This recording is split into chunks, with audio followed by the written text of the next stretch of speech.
Hey everyone, how's it going? Thanks for joining me today. My name is Brian Engelman, and for 12 years, 13 years, I've been creating content for the New American Media. This is the Agree to Disagree show for Thursday, April 11, 2024.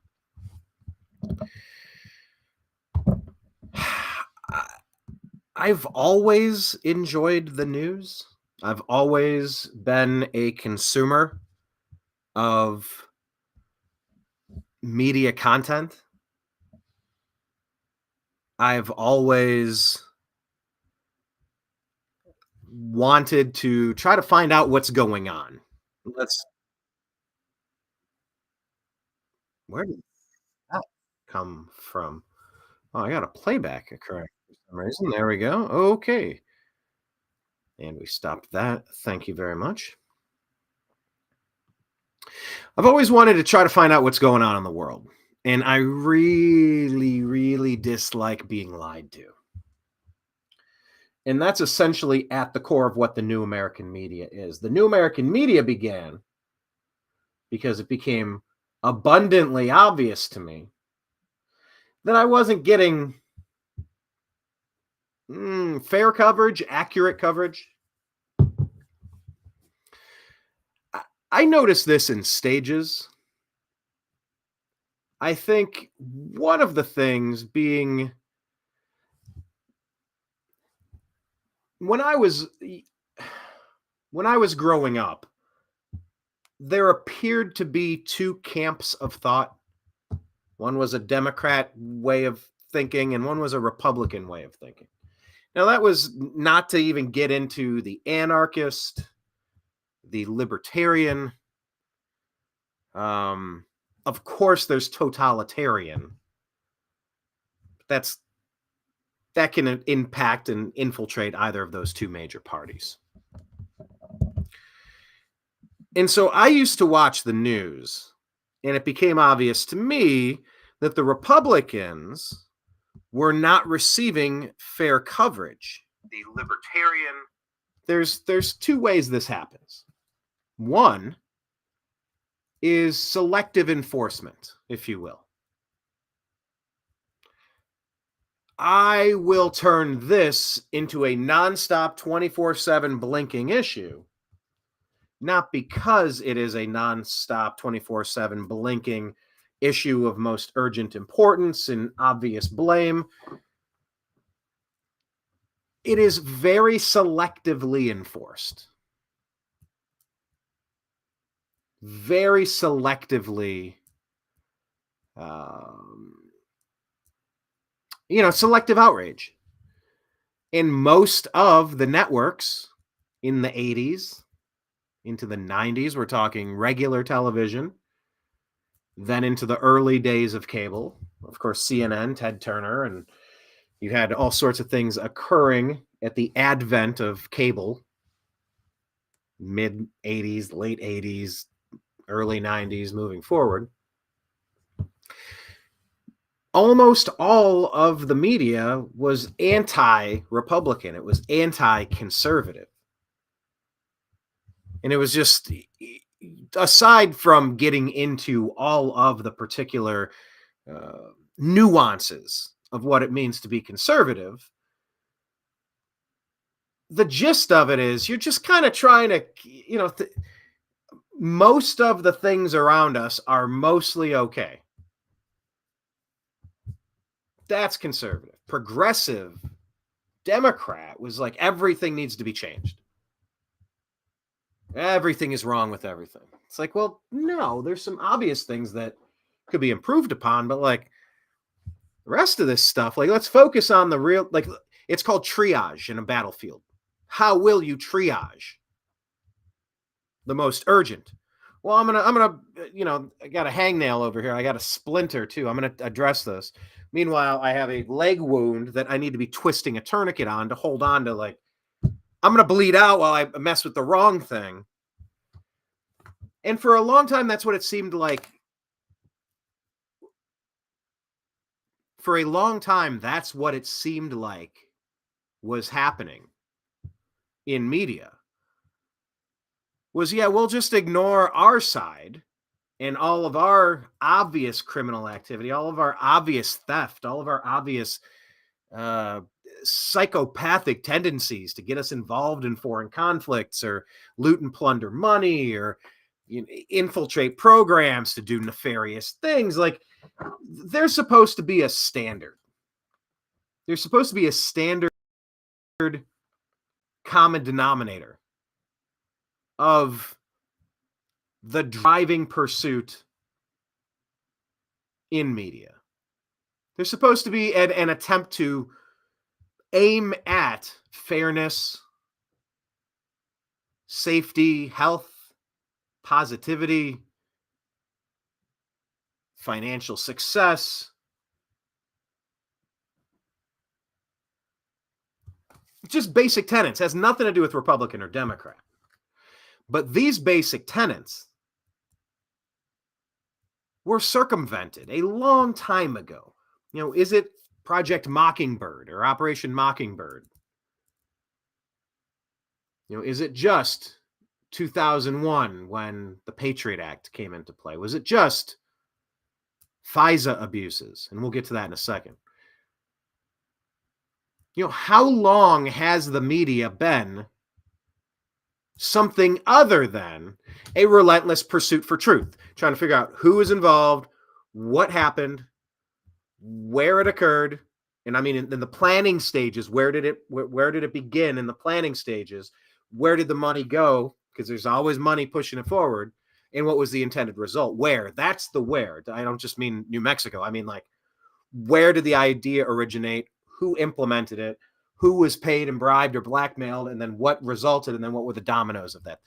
When I say who, what, where, when, why, the where is the timeline and the connective tissue, the connecting of the dots. Of course, when ties into that, like, when was Ukraine overthrown in 2014? When did NATO push for this? When did certain weapon systems get installed in this area? When did Russia say you got to stop this? When did Ukraine push forward? What was going on in Burisma? Like, you have to follow the arc of time to try to figure this stuff out.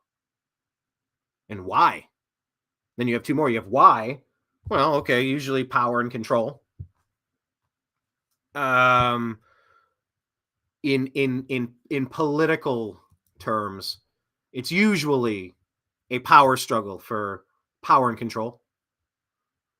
In a case like O.J. Simpson, who I'll get to in a second here, what was he trying to gain?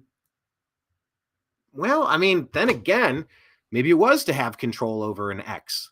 Maybe it was to have power over someone who used to be part of your family and you didn't like it. But I was just kind of getting at, it was probably more of either a momentary lapse in physical restraint, a temper flare-up caused someone to act recklessly or irresponsibly or with intentional malice.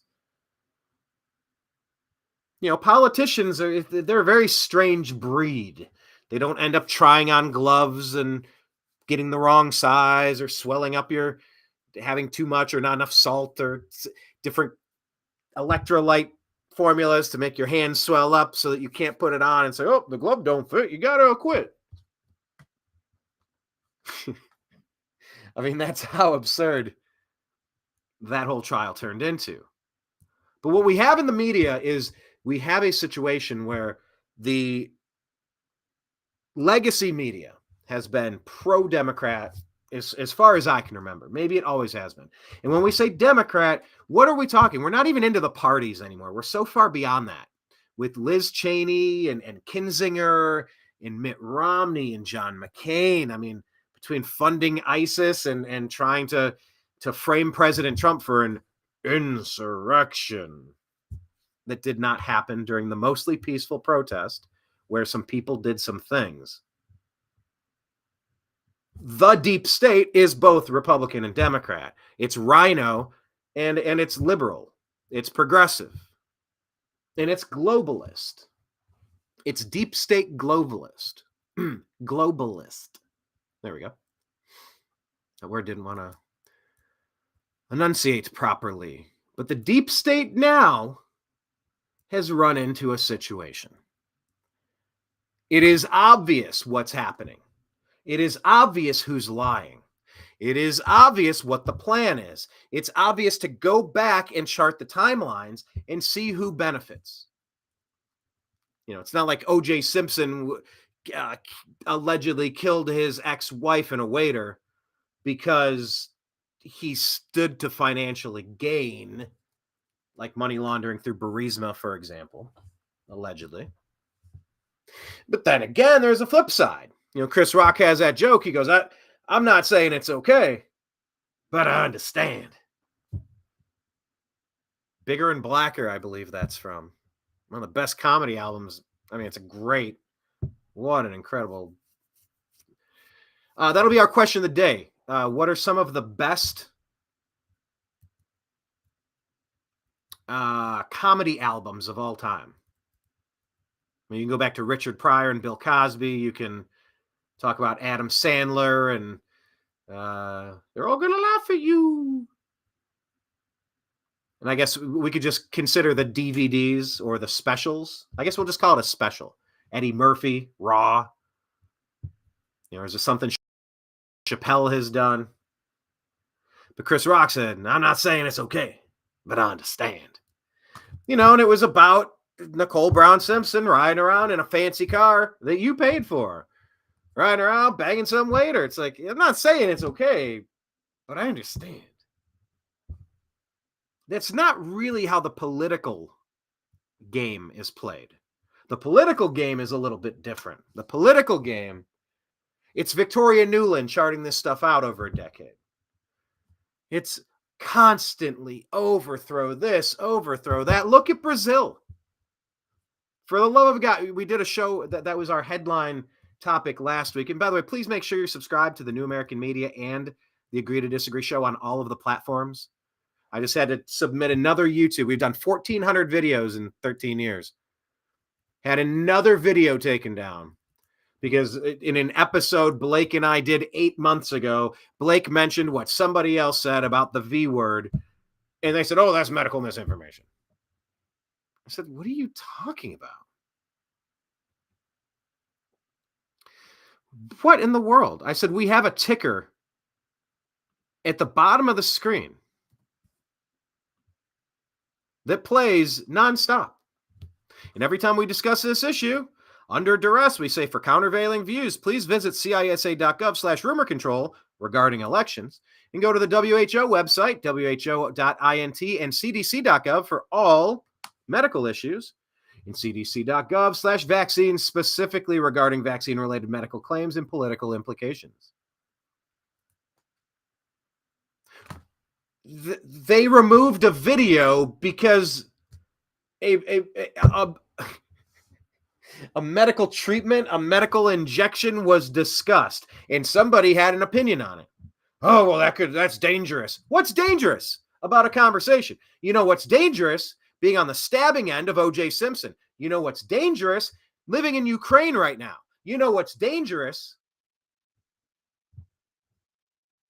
Conversation is not dangerous. Conversation is protected. It's a God-given right protected in the United States of America. So please follow the New American Media in all these places. Truth Social, we're the New American Media. Spotify, it's the Agree to Disagree show. Please subscribe to the podcast. Rumble, the channel is the New American Media. Please hit subscribe. We got to hit a few more so we can live stream, so that we can restream this show through Rumble. So take 10 seconds, please. Go to Rumble and subscribe to the New American Media. On Telegram, we're TNAM for the New American Media, and TNAM Chat.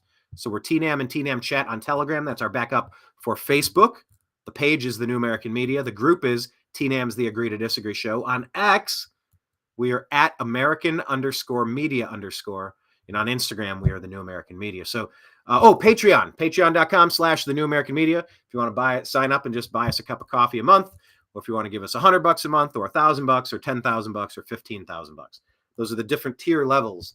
$15 a month, like the cost of Netflix. If you appreciate our content, we're funded by viewers like you. But the ability to silence conversation, like we're saying here, for countervailing views, this is the last-ditch, desperate effort from the deep state to try to maintain some sort of semblance of control. They don't have control, and they have not had control for a long time. They do have money, they do have power, they do have influence, they have legacy, they have really just tradition and inertia at this point. Tradition and inertia. But see, the problem with tradition and inertia is that you've been rocking a strategy because it's been working. Look, that's fine while it's working. I've said this about Hillary Clinton before. I don't know that I've heard a lot of people say this ever. If there's a single person that's had this thought or spoke it out loud, I don't recall taking it in, but it's not like as I was talking, I said this once and I'm like, that is so weird and interesting. And I like revisiting it from time to time. It's not that Hillary Clinton ran for president at a time that was too soon. It's like, oh, America's not ready for the first female president yet. Yap, yap, yap, yap, yap, yap, yap. Oh, America is misogynistic. Oh, America can't have a female president, they would say. Oh, the talking heads would love to say stuff like that on the news. Because once again, media division, which is a media distraction, has been par for the course for too freaking long. I have been making a concerted effort to try to dial back the cursing unless it's very necessary when discussing censorship. So I did that on Tuesday's show, so I'm going to try to walk it back a little bit. Take it easy today. It's the beauty of broadcasting on your own, being on your own platforms. You don't have a boss. You don't answer to anyone. You are the boss. You are the ones that are here. But the lying legacy media, some people used to call them mainstream media. Please, I'm a big believer in verbiage and amending the lexicon. Now, I don't mean that in like a progressive Looney Tune way, where every definition must be renamed. By the way, they're going to try to change this Francis Scott Key Bridge name because, checks notes, racism? Huh?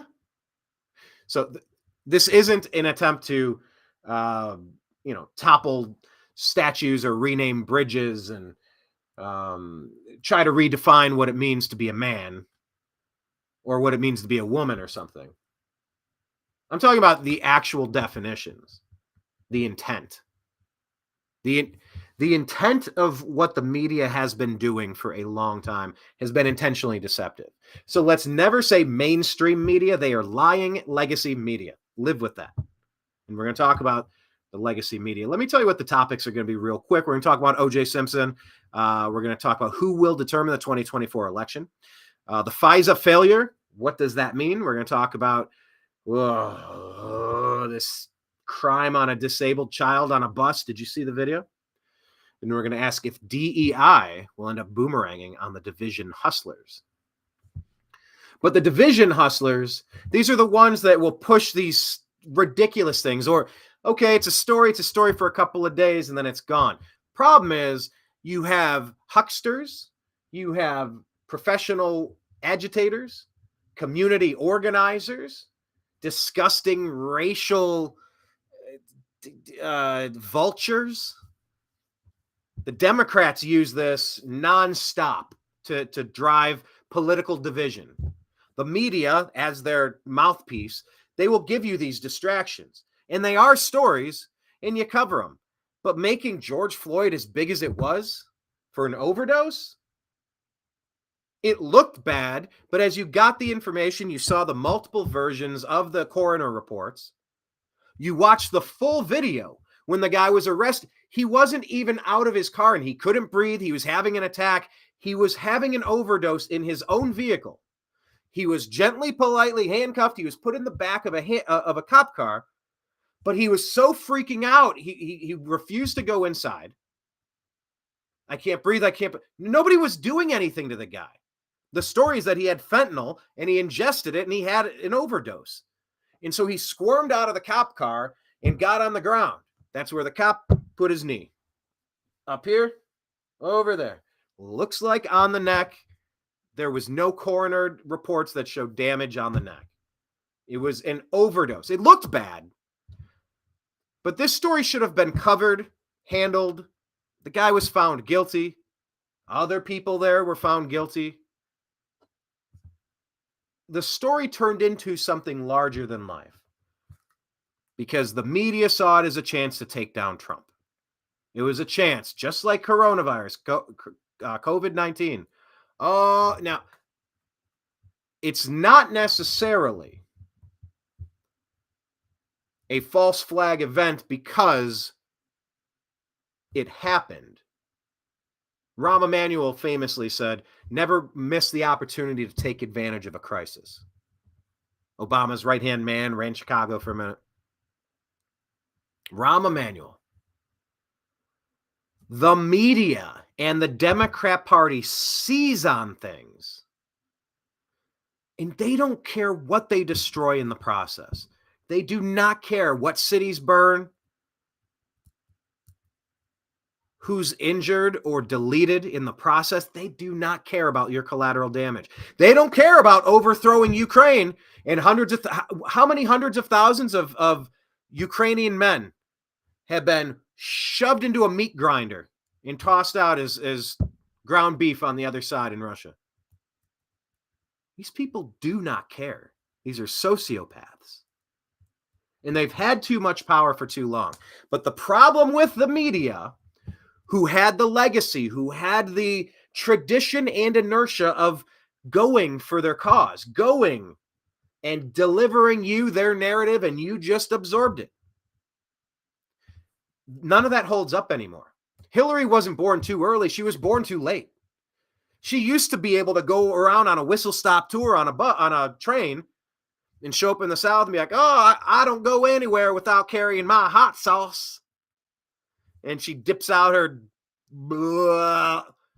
gloopy Little Rock, Arkansas twang, and now I'm a local, or I'm in the hood and I got my hot sauce in my wallet, my purse, just like you. This is where I'd ask my producer to pull up that segment because that's a funny clip. But she was born too late because we could catch her in. We could go back into Whitewater. We could dig into Vince Foster. The paper trail remained. She was investigatable. That's why Hillary didn't win. She's awful. One of the most unlikable characters of political history of all time. Oh, you could say Trump's divisive, fine. But he's also a stand-up comic who's had #1 shows for decades. Like, he's been a media personality forever. He's very well liked. He might be the most liked president. What about Obama? Obama represented a turning point where a half-black man could become elected as president in the United States. And it was supposed to be uplifting. It was supposed to be, a mile marker of progress. So in an uplifting, theoretical, generic, if it happens, it'll be viewed favorably. Yeah, of course. I didn't vote for the guy, but I felt, well, if this could be good for the country, then I appreciate it. I'm glad it happened. I hope he doesn't do too many destructive things. Oh my God, was I wrong? Oh, that did not turn out. When it's all said and done, because the deep state is dissolving in real time, and nobody has ever weaponized. Well, interesting. Here'll be another question of the day. Who has weaponized the political office of president more? Who's the worst president we've had? There's a specific way to ask this question, because the damage done by Obama with all of his spying, all of his civil rights abuses, it ranks right up there. He's up there with rounding up those of Japanese descent and putting them on Manzanar. There's that song by Mike Shinoda of Linkin Park about it. Kenji, Kenji, great song. I mean, what about the people responsible for sending us to the Civil War, the World War I, World War II? There are power players at play. So, yeah, trying to figure out question of the day. I don't even know how to phrase that. Like, okay, easy. In your lifetime, who has been the most destructive and divisive president? Because you go, well, who's been the worst president? There's different ways to quantify this. Was George W. Bush involved with deleting RFK Jr.'s uncle? Was he? Was that family involved in 9/11? What about the banksters? What about the royals? Just go back down the timelines. See, and this is, once again, the ability to see down the timelines. In previous days, generations, we had what we had. We had some dusty history books. But with the internet, we have the ability to do the long research and see the trajectory, the arc. There will be many zigs and zags of any company, any political party, any particular politician, a nation, financiers. I think I said better the second time. And it's that ability, not just Hillary's unlikability, that made her incapable of becoming president. Also, nothing was going to stop President Trump. A lot of people were apprehensive and kind of like, I mean, he's funny and he actually makes a lot of sense on some core issues, but can we trust him? I mean, sure, he runs businesses, but is that the same as running a country? There were a lot of question marks. And in year one, a lot of people reluctantly or hesitantly or hopefully, not hope and change, but hope, change. But just kind of like, he plays a boss on TV. Maybe he can be the boss of the country and fix some stuff. And we had maybe the best 4 years we've had since the 80s. I mean, we're talking all of the things considered. Yeah, Clinton had some good times in the 90s, but that was primarily the tech boom. The personalized computer getting into homes and just the economy exploding because of that. You had Bosnia, you had Herzegovina, you had all sorts of military conflicts across the world during that 8-year stretch. But during President Trump, look, the Middle East was not on fire. He pushed for the Abraham Accords and things were cool. Things were calm. Temporarily calm. Yeah. Temporarily, hopefully, but things were settled. You don't have what's going on in Taiwan right now. Just keep your eye on Taiwan. Please keep your eye on Taiwan.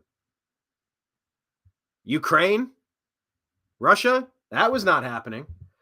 And so I place a high emphasis on, there's only been one president in my lifetime that hasn't dragged us into some sort of unnecessary foreign conflict. And that was President Trump. And it was a great economy. A lot of good things were happening until a virus was unleashed on us all. So back to the media. The media has been in the business of lying and colluding and obfuscating and pushing fake narratives for a long time.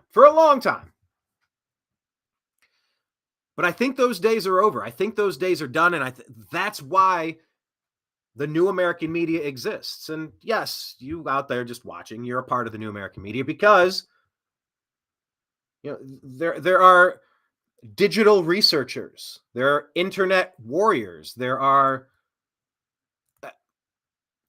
everywhere. We're all researching this stuff. We're all pointing out what needs to be pointed out.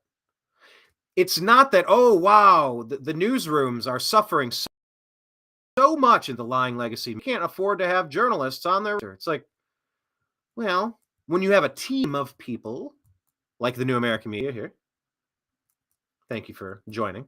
Subscribe and hit like and send your comments. Remember, question of the day, tell me the most destructive and divisive president of your lifetime. You could say Trump, you could say Obama, you could say Biden, you could say Reagan, Bush Jr., Bush Sr., Clinton, go back if you want. But there are so many people continuing conversations with the new American media that we are, you ever see those, how about a cycling or a marathon running? And you see along the race path, they got the number 3170 strapped across their chest and purple letters, and they're jogging in their short shorts and purple shoes and a headband. They got a like yellow headband or something, looking like the LA Lakers or something, jogging down. And somebody's standing there holding out. They got their hand out right here. No, not their hand out like an illegal alien invader jumping into the country saying, I want stuff. I go, yeah, that's cool. We all want stuff. Get in line. Oh, no. This is the beginning of the line. You get the line is back there. But on the marathon running path, they have cups of water out. And you run by and you grab it and you drink some water and you go. Several more miles. Someone has the Gatorade out. You go, oh, Gatorade. And you keep running. You don't stop. Just people are standing there holding cups out. And that's what the digital soldiers, that's what the teen ammers, that's what the new American media, that's what the frustrated, intelligent, idealistic people of humanity today are doing. They are contributing, holding out some water. Hey, did you see this story? Hey, you should connect with this person. Hey, don't forget, they said this and that's happened. Hey, that's a good point you made on that story, but think about this. You didn't mention this. This is the next. And it's like, they say iron sharpens iron. This is a collaborative effort.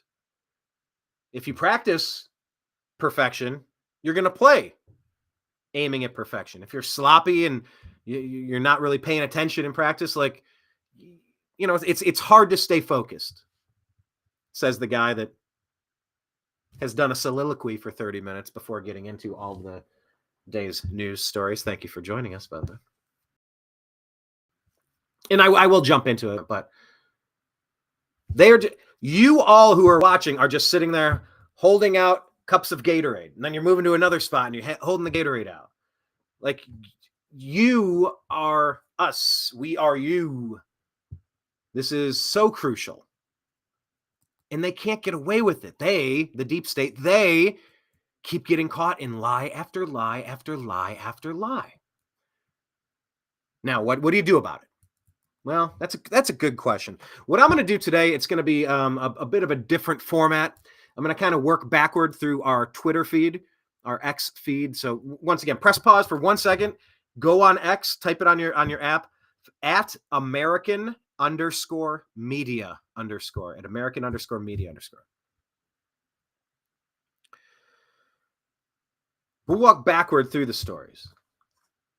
One of the stories we're going to get to was our response to James O'Keefe, because he had said, what does Congress even do? And it was response to just that there's so many violations of so many of the core tenets of what it means to be an American with civil liberties. Where is the enforcement mechanism? We understand that certain wings of these systems have turned corrupt. Certain elements have gone rogue. But it cannot be everything everywhere at once, like that movie. You cannot tell me that everything everywhere all at once is all upside down. There has to be normality. There has to be common sense. There has to be logic, fairness, retribution, justice. There cannot just be an endless train of abuses. At least theoretically. And once again, that gets back to the people who are idealistic. Either you're idealistic or you're not. And I have been known to vacillate between some of those feelings of just frustration and just exhaustion confusion, sadness, rage. This stuff, it's not pleasant to cover the news. You know, they say if it bleeds, it leads. You know, I love good stories as much as the next guy, but this is absolutely true that positive stories are not going to get you the generation of clicks. And we saw that on Facebook. Facebook manipulating how many people. Really, it's a CIA psyop. They're funding their creation. They're my God, dig into what Instagram's been up to with Meta and what they're allowing on their platforms and what they're censoring. I mean, it is complete deep state infiltration. But they've run tests. They have done Pavlovian experiments, you know, where they'll adopt orphan children and not show any of them any physical attention for 10 years or 20 years, then we'll study them. It's like, holy shit, that's a grotesque experiment. Why are we doing this?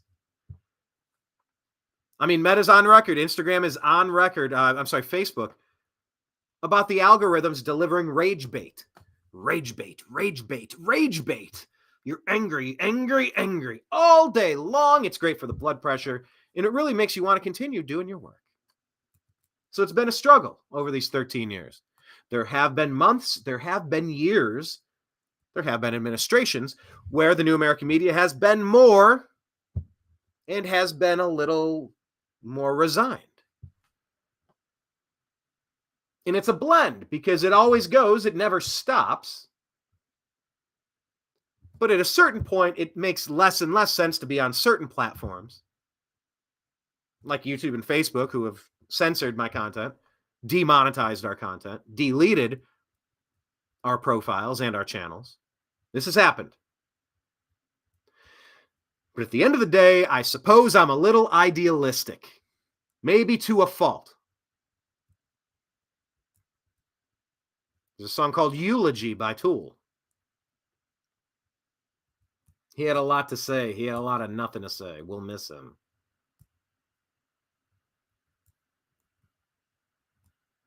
So you wonder, what is the point of being idealistic? Is it a blessing or a burden?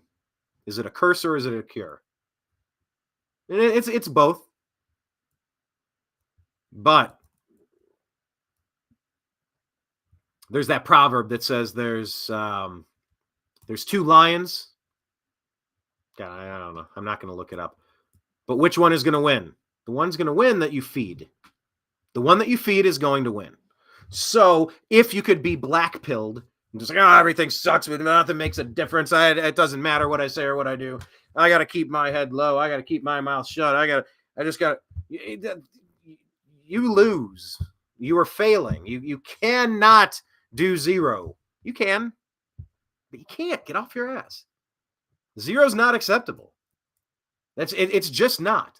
Because the alternative is getting worse and worse and worse. The Overton window into Crazyville has shifted. We're now at our own 10-yard line. We are almost out of hash marks before we're going to get a safety and have to kick the ball off. That's a football reference. We also do a sports show called The Unhappy Hour Sports Show. Please find that and follow it. We are out of time. Which means there's no more black pill. You know, it's very similar to the concept of when you talk about religion to someone, they're like, oh, I'm an atheist. And you go, I mean, that's pretty conclusive. I mean, you're certain that nothing created everything. I am certain. It's like, it's a weird thing to be certain of, that nothing created everything. It seems like the least comfortable thing that anyone could be confident about. Whereas there's 1,000 religions, and maybe to some people it's like, those are equally ridiculous and unlikely to be relevant. Okay. Well, if those are unlikely to be relevant, what if you do pass from this experience? And what if you do have a maker that you meet? Wouldn't it be nice to have one ping pong ball in that drawing instead of zero? You're like, oh, I don't know. There's so many religions. How could you ever guess which is the right one? You go, I don't know, wouldn't it be better to have a ping pong ball that could pop up and go, oh my gosh, oh man, am I smart? I picked properly. Woo. Or just be like, staunchly, I refuse to participate, and I have a literal 0% chance of going somewhere good when I pass. Either there's nothing and we're all wrong, or you're wrong and now you have 0% chance of going to the afterlife in a good spot. So why take the black pill? Don't do it.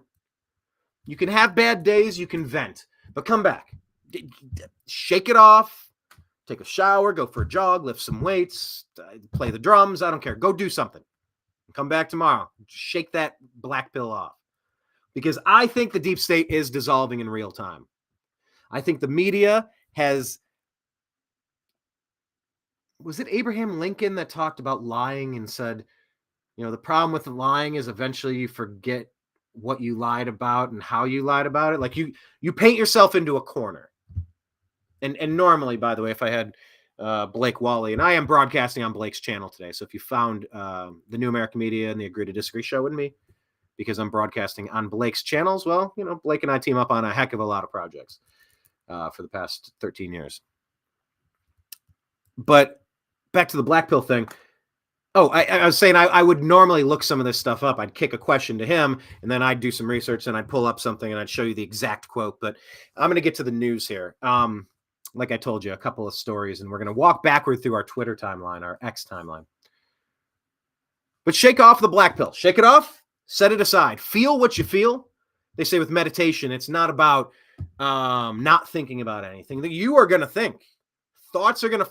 I was told kind of close your eyes. You're laying back. You're in an open field. You got clouds. You got sun. You got all sorts of things above you. As thoughts come in, you acknowledge them. You read what they say on the cloud. You go, oh, okay, I got to go get gas later today because I got a long drive coming. Okay, and I don't want to have to stop and delay myself for 10 minutes the next day. Okay, got it. You acknowledge it as a cloud and push. And then you see the wind push it out of your peripheral and it's gone. Acknowledge it and move on. That's what I'm saying to you if you're feeling black-pilled. Acknowledge it and move on. Acknowledge it and get back in the ring. Acknowledge it and stand back up. Acknowledge it and level up. Acknowledge it and do something about it. It's going to take more than a couple of people to kind of fix some of these really urgent, really important, really crucial, really destructive problems that are facing humanity. So that's what we try to bring you here at the New American Media, and we hope that you're having a good time. Follow us in all of the places. Let's do this. I want to bring up our X feed. Once again, take a second and do it now. We are at American_media_. Because X has turned into one of, if not the best platform to conduct business, to conduct conversations from. Oh, something I didn't tell you. I've been rebuilding the newamericanmedia.com. I've been rebuilding the New American Media. And, man, there's a lot of tricky things. I don't know if you're familiar with code and WordPress. And, oh, man, some of this stuff is autopilot and intuitive and other of these things. It's like, it reminds me of playing a Zelda game. It's like, I would not have known to go around the corner and crack this wall and go get this thing to go all the way back around, then go from the dark realm to the light realm, then open this other door. Like, how do you just figure that out? That's not intuitive. You need the game guide to get you through it. But yeah, X is pretty intuitive. X is very it's been one of our best sites. But we are rebuilding the newamericanmedia.com. If our feed ever fails, we're going to be on the newamericanmedia.com exclusively. Like, that'll at least always be the place to reconnect with us if you lose us. So let me walk you through some of the top stories of the day, shall we? There we are. Remember to go to Spotify and subscribe to the Agree to Disagree show, the podcast. So I want to talk about Brazil here. I'm just going to kind of tear through some of these. Mario Knopfel says Congressman Bolsonaro, who was in our space with Elon last night, has joined forces with Bia Kicis and Gustavo Gayer to bring their challenge against Lula's authoritarian grip on freedom of speech to the European Parliament. Invited by Vox's Herman Terch, they aim to spotlight Brazil's struggle for free speech and use the crackdown on X as a prime example. Their mission to broadcast truths they believe are overlooked by the media, seeking international solidarity against what they perceive as authoritarianism in Brazil. Will Europe listen and stand with Brazil? Elon replies to this and says, the severity of the censorship and the degree to which Brazil's own laws are being broken, to the detriment of their own people, is the worst of any country in the world in which this platform operates. We did a show on this on Tuesday. We had the Brazilian flag in our background on our thumbnail. Brazil is like looking into the near future in the attempted past of the United States. What they did to Bolsonaro is what they did to Donald Trump. Lula getting sprung by the deep state criminals to, air quote, win his election in Brazil. It's interesting because you don't see Lula rallies like you see Bolsonaro rallies. They called Bolsonaro the Brazilian Trump, so he was targeted and taken out. Oh, they've tried to pin charges on him, they've tried to jail him, and they've tried to delete him too. Brazil is crucial for those reasons, that they are now using authoritarian means to restrict X. It's what was happening here in America. That's where they got the freaking idea. The globe is interconnected. What's happening with Trudeau when he says, we're not going to ban guns, we're just going to ban pistols. Well, they banned handguns. Now they're going after other guns because you don't give a fucking inch on the Second Amendment. You do not give an inch on your freedom of speech. You do not give an inch on illegal search and seizure. You do not give an inch on your religious freedoms. You do not give an inch on your journalistic freedoms. You do not give an inch. It's a slippery slope, y'all. It's a slippery slope. So this story is of utmost importance, and I want you following this. Oh, look at this. It's like Inception. I'm watching the feed on the feed. No, hold on. I'm watching the feed of the feed while I'm watching me watch the feed. You dig?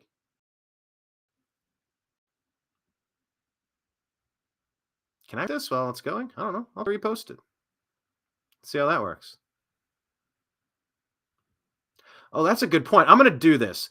By the way, while I copy and paste this in the Facebook group, go to your groups on Facebook and do quotation marks, TNAM''S, the Agree to Disagree Show. Can you try that? Please try that. Join that group. It's a private group, but we cover the news nonstop. We do not. Once again, the people who are in these groups, they don't stop covering the news. They are constantly holding out bottles of Gatorade, glasses of Gatorade, cups of Gatorade. They're helping drive the news just like you do. So that's what I'm saying. We put out, we find different content. I'm saying we are live. Join us. Join us. Put that in the Agree to Disagree Show group. TNAM's the Agree to Disagree Show. I mean, we find if you're just following us on Instagram, you're going to get awesome content. But I don't always grab that and make sure it goes on the homepage. It doesn't always end up on X or Facebook. I mean, you will literally get completely unique experiences following the New American Media, depending on the platform that we're on. So I encourage you to do that. But I did just send out the link to the show since I went all Inception mode on us. Yes, Stephen Miller had some weird stuff to say. I don't know what. He says O.J. Simpson was a traitor and a monster, but he did get away with offing to white people, so it kind of cancels out. He said, what the actual hell are you trying to say here? This is interesting. This was from, this is what, the Oscars? This is Michael Keaton the best Batman, saying "Bring it on," and the tagline is "The devil welcoming O.J. Simpson to hell." Yeah. Oh, let's do this. Let's do this. Potential jurors for the O.J. Simpson case were asked to fill out a 75-page jury questionnaire. In the entire state of California, only one person got a perfect score. Chow Ming Wu, who after the trial plans to attend Caltech. Got a perfect score. By the way, you can now purchase a bronze statue of the Juice for only $3,395. And for an even $5,000, you can buy one that Al Cowlings has kissed the ass of. Oh, the Al Cowlings white Bronco jokes. I'm not going to play all of these because it's 11 minutes long, but 50 Shades of Way put this out, and we sent it out on the New American Media. Norm Macdonald, I just pulled up his clip to someone that was unfamiliar with Norm, and I played the Ken Griffey Jr. one. I think as I scroll, I'll find it. Oh, remember this one? This says, never forget Tim Meadows playing O.J. Simpson, writing, "I did it" on the NFL Telestrator. One of the best Saturday Night Live opens. This was shortly after the verdict. Now, when Kelly fakes play action, the defense is frozen, allowing you so he's describing what's happening on the other field. side, opening a hole in the middle and a Spelling. seam on the left. I did it. As if confirming. And he's wearing his gloves right there too. Oh, one glove. I really gotta go. I gotta go. Okay. Wow, Will Ferrell was, when was that? 1990. Well, I just watched from a distance, all right? OJ, why don't you just come right out and say it? All right, it hurts to admit this, but live from New York, It's Saturday night. Yeah, this was so weird. Let me play this. This person posted, "Rest in piss, O.J. Simpson. You are a crazy mofo." I mean, try to understand this friggin' guy. I don't know. I could never. I could never put myself in a position thinking something like this was okay. After we finished filming, O.J. said to me that he had a surprise for me, and I genuinely was surprised. I think it was his idea of a joke, and this is it.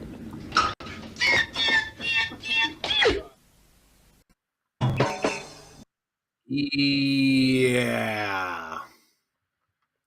It would be impossible to make that joke. Parallel dimension that CERN could have opened that would have allowed me to say, you know, I've been wrongfully accused of my ex-wife and a delivery driver. I'm going to make a joke about it now? I don't think that's possible. But this is maybe Norm Macdonald's most iconic moment discussing O.J. Simpson. By the way, Norm Macdonald famously fired by NBC. Old Ohlmeyer, Don Ohlmeyer was the guy who fired him, I think. I notice I was going to say, I notice as I search for words, I repeat myself. And then when I was trying to say that, I said, I notice I notice I. Anyway. Norm Macdonald, this is maybe his most iconic moment. And this is from McNeil. You got this guy at reflog_8. I followed him around when he put on a Cleveland Browns perfect parody parade and protest. It was when the Browns went 0-16 or 0-17, was it? 0-17, I think. 16. I actually forget, 16 or 17. But anyway, we trailed him and his family around. He was the parade ringleader. Did a documentary called Football Equals Family, the story of the Cleveland Browns' perfect winless season parade. So check out that documentary if you like. But yeah, so follow Reflog, and here you go. He says, still the best O.J. Simpson line, and Ken Griffey Jr.'s reaction. And there's Charles Woodson. How about that? What a season he had. Charles Woodson.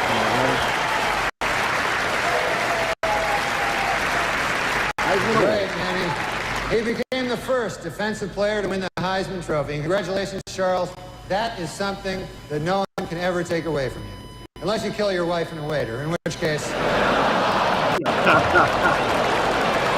bets are off.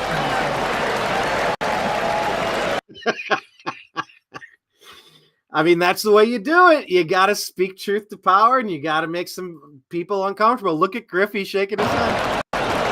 Unless, of course, you kill it. Oh, sorry. I'll let it play one more time. That's something they can never take away. Unless you kill your wife and a waiter, in which case. Kill your wife and a waiter. Oh, man. Word of advice.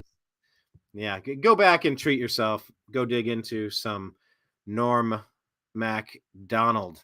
All right, let me check on this real quick. Captions. Yeah, I guess this was, I should have popped this on the screen a minute ago. But the question would be, agree or disagree that O.J. Simpson was innocent and we should remember him fondly.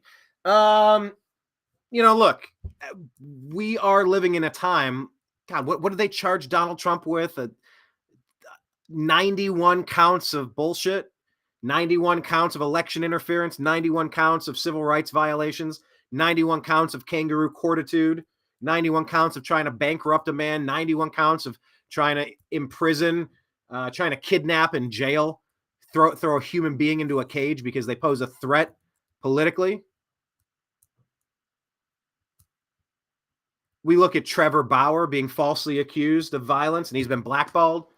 One of my favorite pitchers. He's not even allowed to play in Major League Baseball. An innocent man. Never found guilty of anything. Cy Young Award winner. The Kenosha kid. They tried to charge him with murder. That didn't happen. That was clearly self-defense. The Covington kid. Oh, they tried to smear this Covington kid because that aggressive native fellow was getting in his face and part of some plan to push a narrative. Remember the Bubba Wallace hoax? Yeah, Bubba Wallace, right? Oh, there's a noose. Well, nooses are used for a million things. Nope, only for black things. Huh? Yep, noose in the room. Noose in the room. There's a mouse in the house. No, there's a pull string on the garage door. And they tried to gin that up into some massive, divisive distraction. Didn't work. Remember Jussie Smollett? Jussie Smollett? This is MAGA country. Remember that? 3 a.m. in a blizzard going to Subway. Gets attacked by 2 MAGA supporters. This is Trump country wearing red MAGA hats. Are you out your mind with this story? Are you crazy?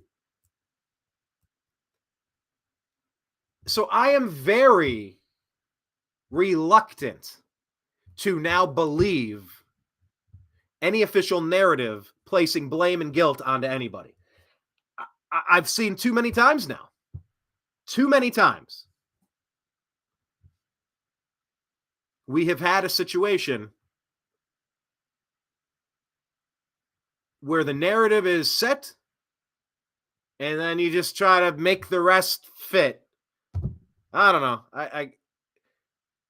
There's some Lego analogy making things fit, but like they're working out of order. They're setting, this is the result that we demand. So let's work backward and try to retell the story in the way that best supports that narrative.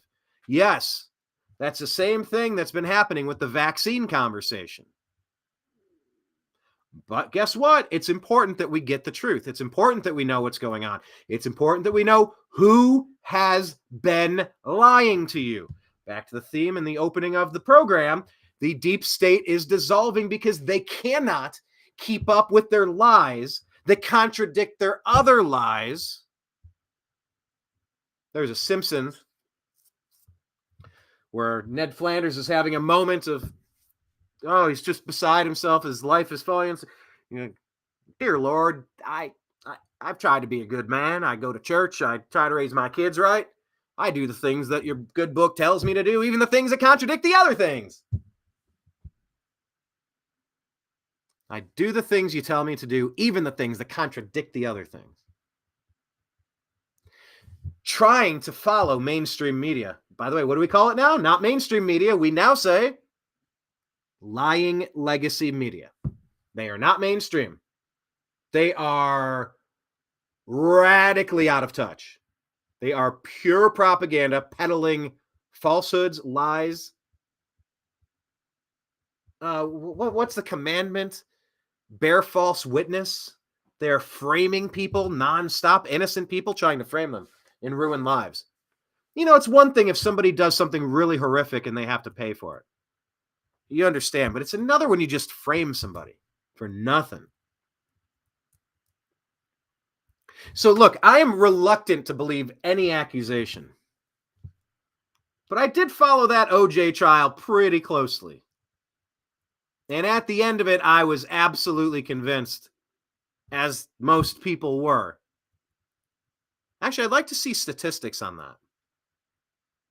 If anyone has a link to something, and this is where I'll crowdsource this to you, leave it in the comments.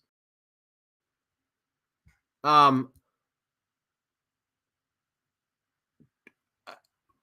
love to see some polls from people who said they thought OJ was innocent back in 1995, 6, 7, whatever year that was.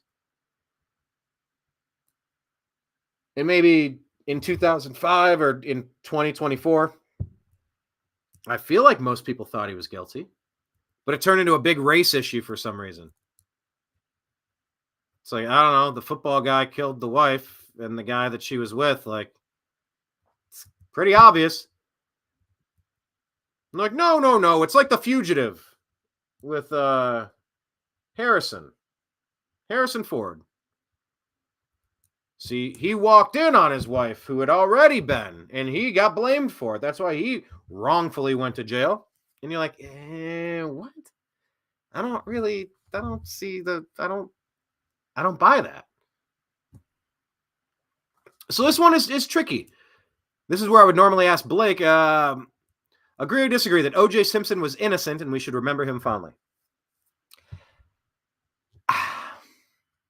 I'm having a hard time with this.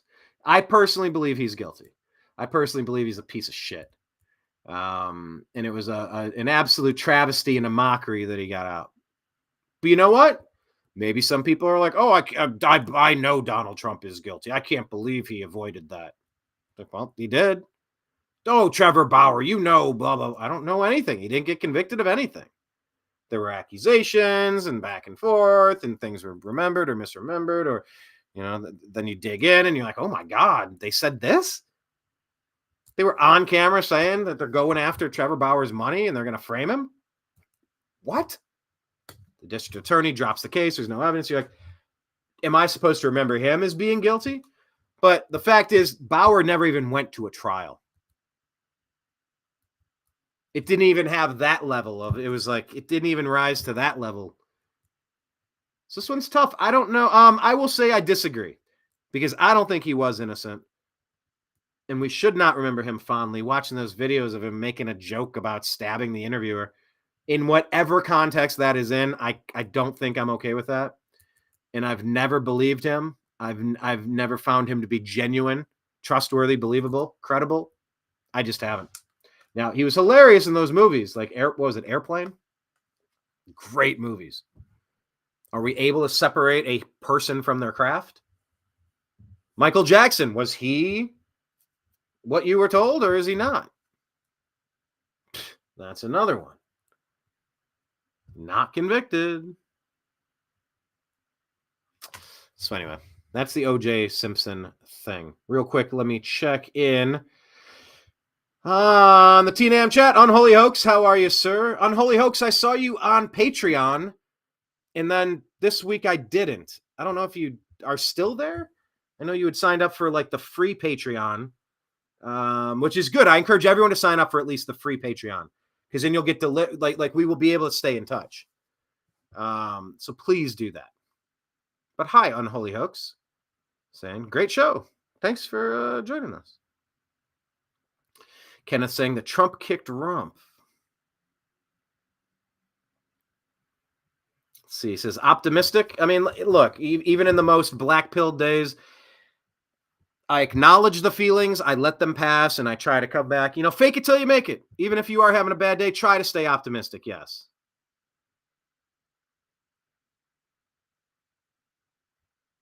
Absolutely. Crazy Acres is the place to be. Man, so much craziness in the news.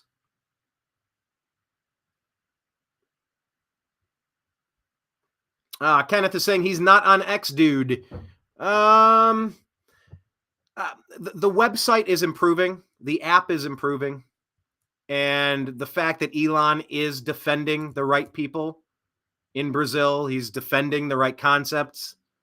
He's run the deep state out of that damn app. It's like one last place you're allowed to go speak your mind as we have the civil liberties to enjoy and participate in. It's really a responsibility. I'll read this one more time. I read this on Tuesday, but it's a quote from Ronald Reagan. Freedom is never more than one generation away from extinction. We didn't pass it to our children in the bloodstream. It must be fought for, protected, and handed on for them to do the same. Pay it forward. So, I'm trying to pay forward some of Elon. And look, I think it's becoming a superior platform. Rumble. Yes, Kenneth is on Rumble. Everyone, please subscribe to New American Media on Rumble. What's up, Dreamer? Saying hello. Thanks for joining us.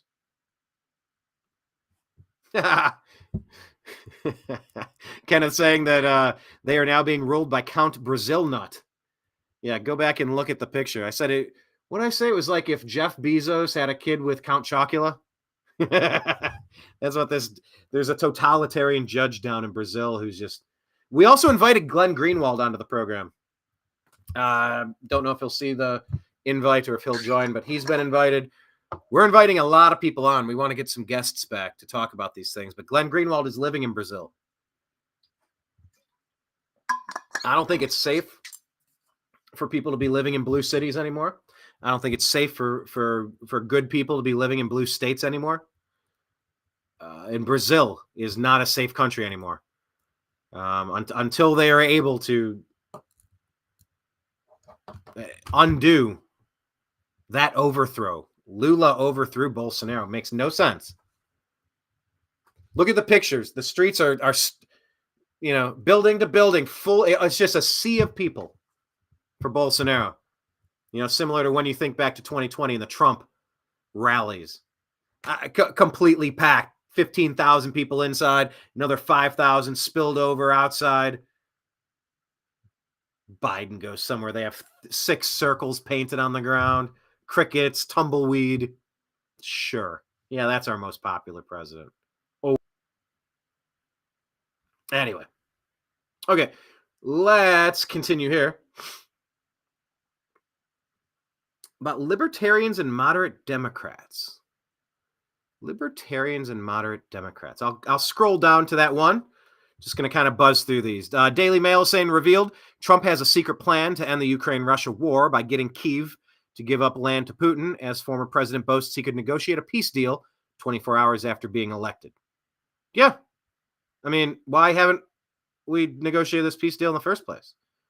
You're hearing more and more that this is so that the United States can offload expired ammunition and artillery and weaponry.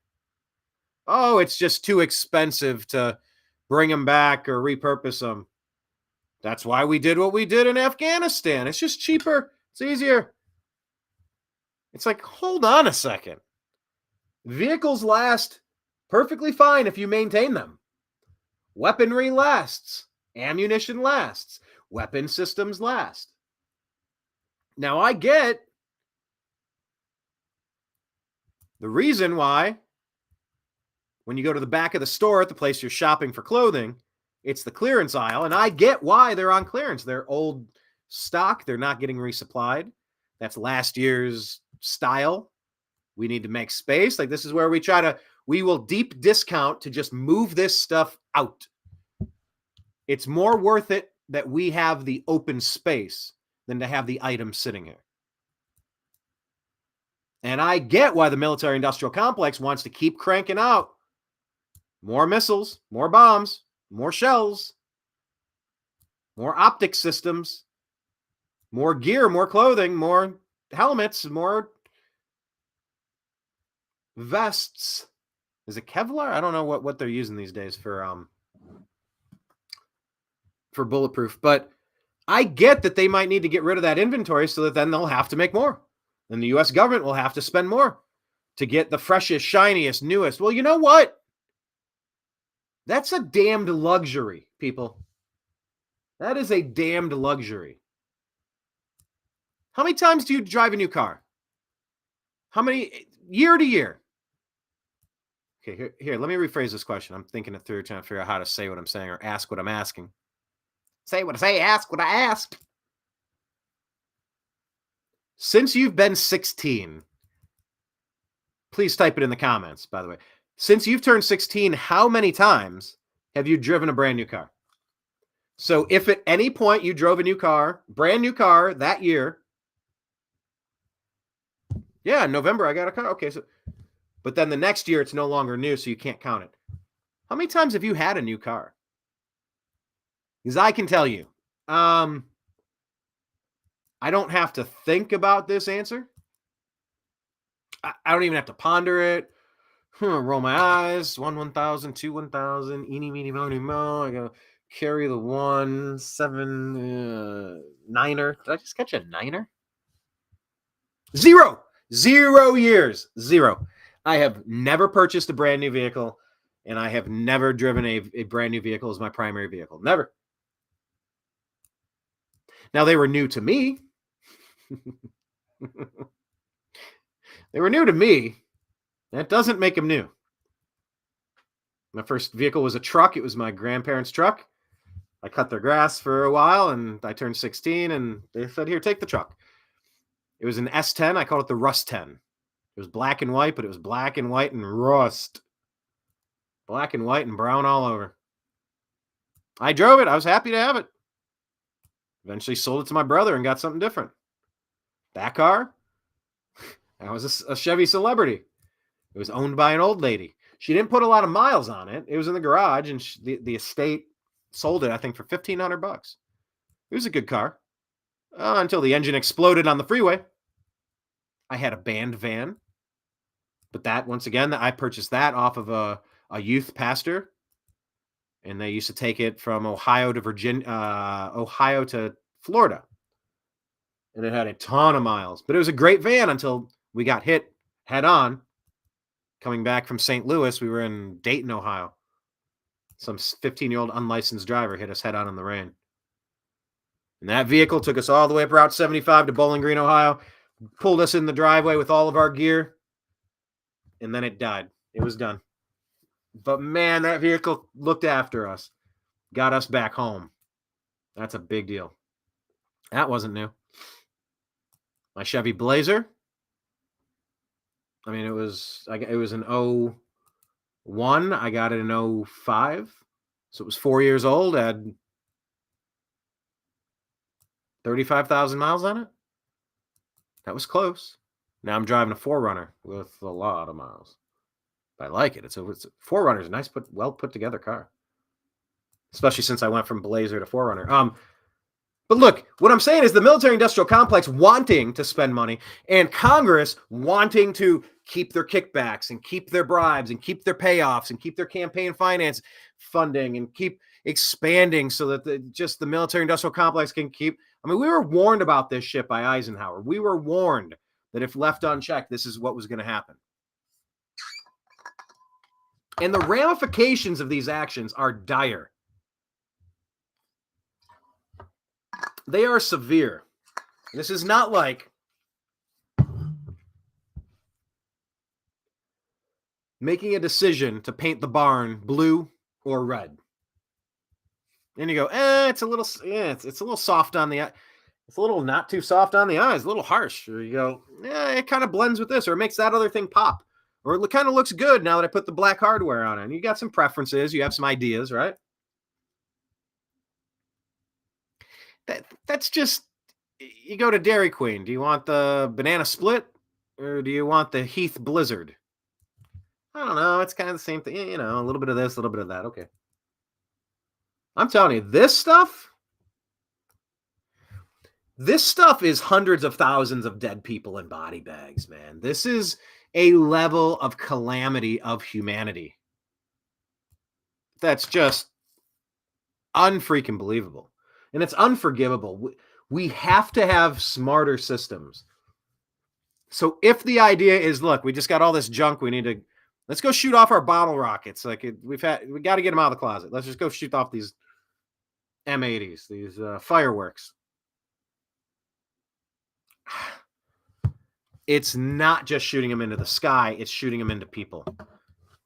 And there are repercussions to these bad decisions. So anyway, let's stop this, please. RT says insiders describe Trump's Ukraine plan. By the way, we're on the New American Media Twitter page. Now it's called X. We are at American_media_. Please, like I'll say to Kenneth, please sign up for X. Elon is doing a lot of good stuff. We should thank him with a little bit of patronage on his platform. If you're not going to, that's fine too. But I'm just saying, I think he's earned it. We should be spending more hours on X and less hours on the compromise sites like Meta or YouTube, Google. Anyway, at American_media_ retweets from Russia today. Insiders describe the plan from Trump to the Washington Post. He wants Kyiv to cede territory to Moscow as part of a peace deal, as we know. So here's Naughty Beaver saying Ukraine had 75 years to choose to act righteous. They could have chosen to stay neutral. They could have chosen to make peace. You do not buy insurance after you destroyed your car. Zelensky is a CIA operative. America is making deals with itself. No agreement is legal. This is a video here from Anthony Blinken saying Ukraine will become a member of NATO. Well, you better be careful about that. The same people who have been telling you. The same people who have been telling you. Trump is a Russian spy. Trump is a Putin puppet. Russia got Trump elected. I'm sorry, what's your fascination with Russia, you morons? We're talking to the deep state. We're talking to the Democrats. We're talking to the rhinos. Everything is pin the tail on Russia. Russia, Russia, Russia. Because they have this weird fixation on poking the nuclear bear and trying to provoke a World War III. Well, we the people do not want that. Sit down. Stand down. Ukraine will become a member of NATO. Why is NATO still pushing to start a fight with Russia? Can we have a little bit of fucking diplomacy? Figure out some way for conflict resolution.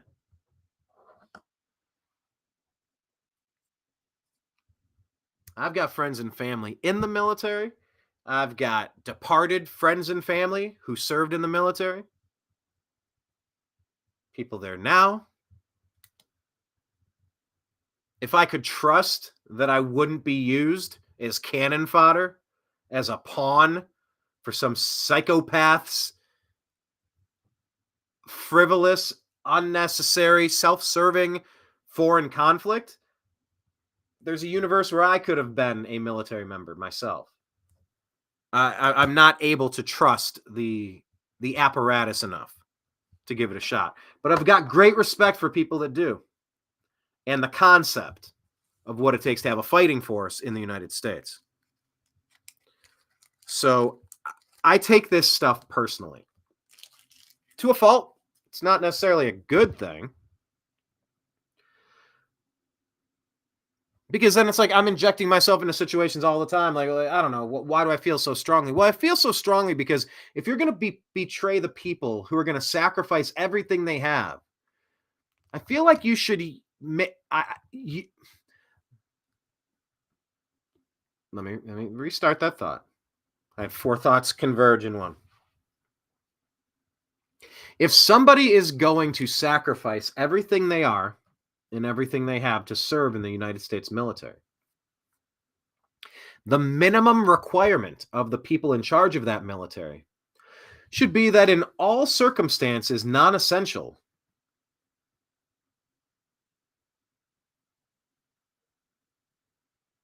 all effort should be made to resolve conflict peacefully. Shouldn't be so quick to send other people out there to die. I don't respect people that do that. I don't like that shit. I don't like it at all. And that's not to say that there's not a time to show strength, that there's not a time to be aggressive, that there's not a time to pull the trigger, that there's not a time to go to battle. There is. There's a lot of them. But there's far more that could have been avoided if the people involved would have actually considered that. Scrolling down on X, this person, Armchair Warlord, says, I bet there's an awful lot of people in Ukraine right now that wish their leaders had taken the peace deal that was on the table 2 friggin' years ago. I added friggin'. But Zelensky wanted to burn Donetsk to the ground, and Boris Johnson offered him a blank NATO check to do it with, and here we are.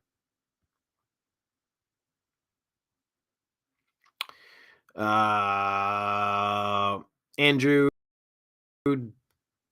Anieri says, notable that Speaker is trying a new rhetorical tact on Ukraine aid. Essentially, pass the military aid package so a possible Trump administration can get a durable peace deal. Huh. This guy's in a terrible position, this Mike Johnson.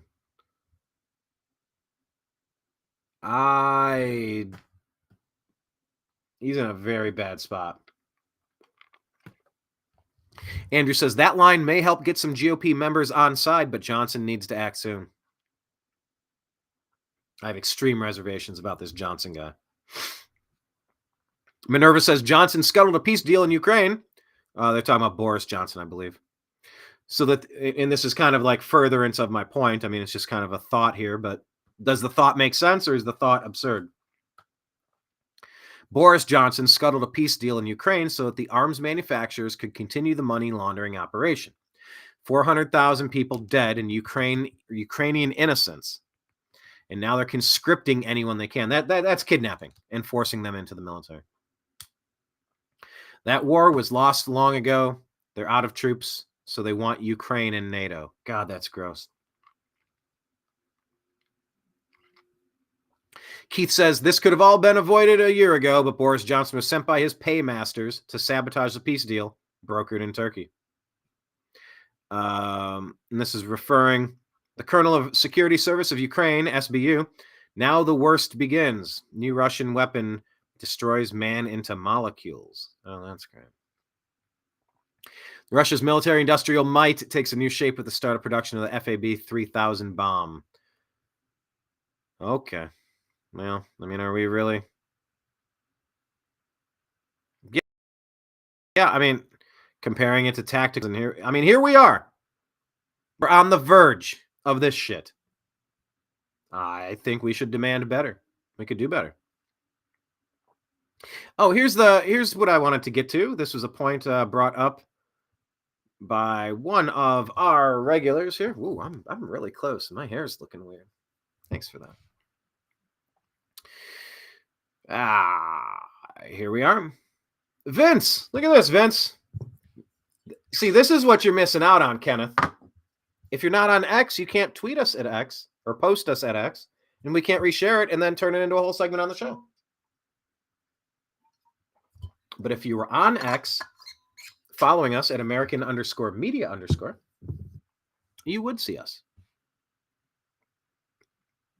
Vince goes by Dreamer Ultra. He says, Libertarians and moderate Democrats need to do their part. Don't throw votes away or sit it out as protest of Donald John Trump's imperfections. That was in response to a post from the New American Media. It says, 2024 feels like a great time for paper ballots, in-person voting with an ID check. Republicans and Democrats both count batches of 10 votes while they're being recorded. Boxes of hard copies are kept for 5 years for easy auditing. How can we roll this out to as many states as possible by November? Seriously, what do we have to do now to make sure that illegals aren't voting? To make sure that we have an actual, comfortable, verifiable election system. My God, guys, it's already April 11.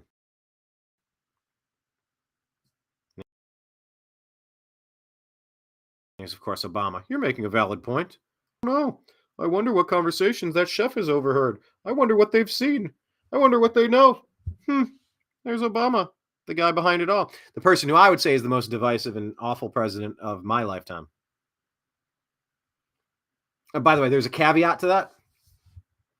The caveat is I consider Joe Biden to be Barack Hussein Obama's third and most honest term. So if you say Biden is the worst, you can definitely make a case, but I'm just saying that's actually Obama. It's all the same. The Obama handlers and Obama in the basement are the ones pulling the strings on the meat corpse. By the way, Ashley Biden, huh? Actually, I'll just keep scrolling. I know I shared some stuff. We'll talk about it.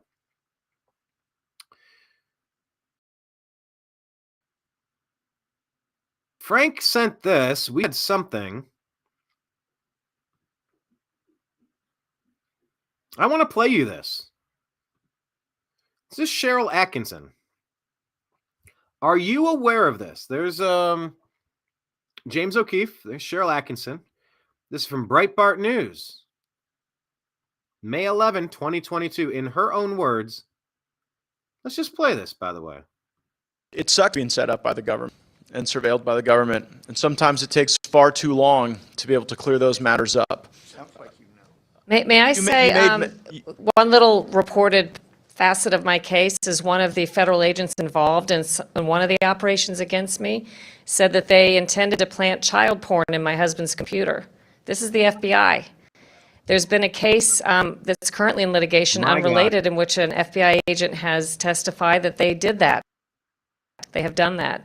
It was not a case. I guess the curtain was drawn on that facet of the operation prior to them doing it. But imagine how you ever get out of that. How they knew we had a young daughter at home and had allegedly conspired to do that. So, are you following? So the New American Media tweeted that out, X'd that out, posted that, and added the alphabet agencies have turned rogue and evil. Frank D'Angelo tagged in Mike Benz cyber. Are you following this case? Mike Benz has been everywhere. He's got 300,000 people following him now. You might have seen him on Tucker. I'm not incredibly familiar with him, but we did invite him. Is that showing? Can I show that on the previous page, please?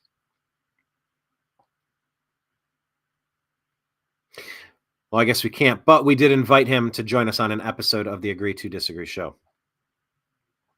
Here we go. This is Rand Paul. This is a massively important story. Let me switch the topics over to this. Agree or disagree. Oh, by the way, so do I agree or disagree that libertarians and moderate Democrats will determine the 2024 election? Man, I'm giving all these like weaselly answers, like yes and no. No. Well, how do we define? I guess some of it comes into the definition. How do we define a libertarian and a moderate Democrat, like compared to what, a conservative or a Republican? Are libertarians more Republican or more Democrat?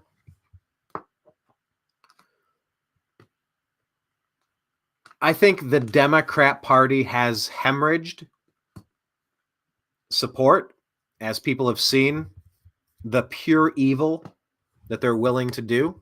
They're willing to perpetuate on the American people to our detriment. Oh, here, let me change the view. Go back to this one.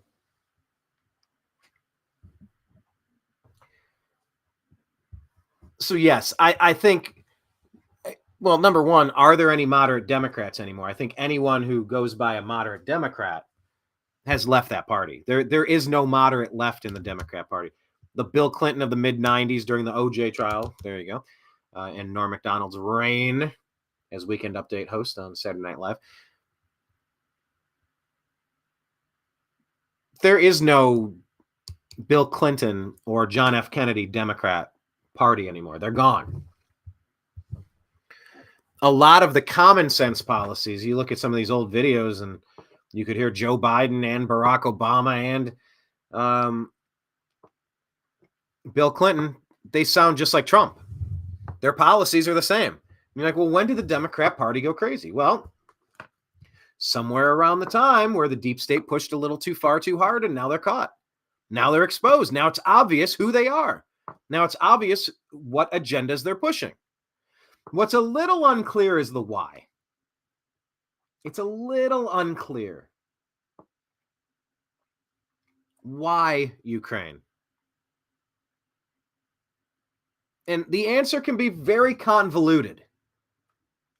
The answer is also a question. And the answer has 17 different facets to it. And there's also other points to consider, salient points. What's with the open border?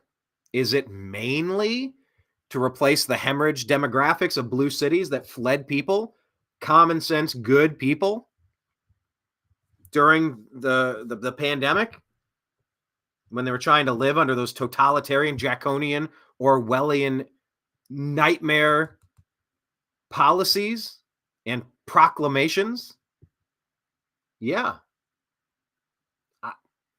I mean, having 15 million people invade the country, being shuttled off to the big cities, whether that is one of the main intentions or not, it is having that effect. There's a major debate happening right now. Should illegals be counted on census information for congressional districting? Why? If you say yes, you're encouraging more of this shit. If you say no, then it loses its ability to have an impact.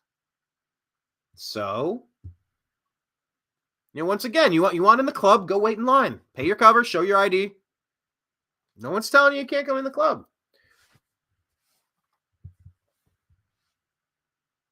But if the bouncer finds out that you're on lists for legitimate reasons, you're not welcome in the club. They're trying to having to enjoy a great evening in there. And you have a track record of being a not great person. You're not welcome in. I make the analogy. I show up at a party, open up my bag, unzip the duffel bag. On the table, I put this big canister, this big jar, this big glass bowl, if you will.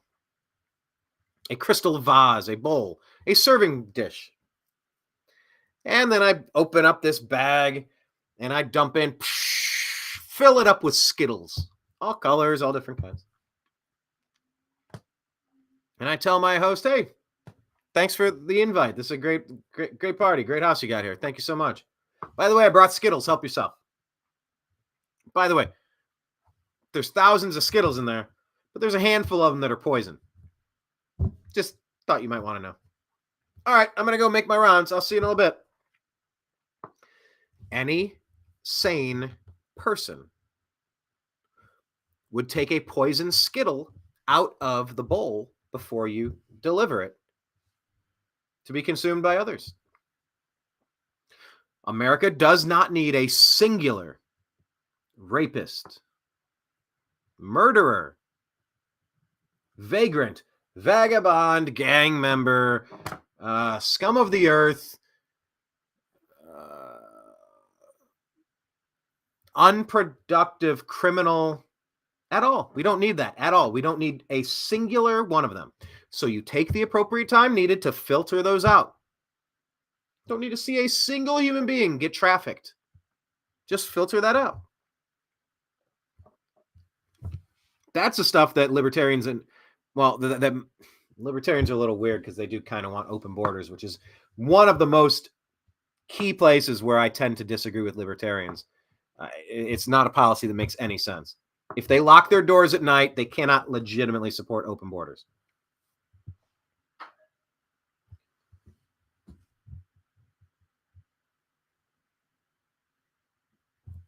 That was an interesting noise. But will Democrats determine the 2024 election? They might. Yes. Short answer, they might. Because I think people have fled the Democrat Party. Anyone of good conscience has to know. Has to know that party does not work for you at all. They want your money devalued. They want your country's sovereignty stolen away. They want your rights, your freedoms, your self-defense, your ability to speak.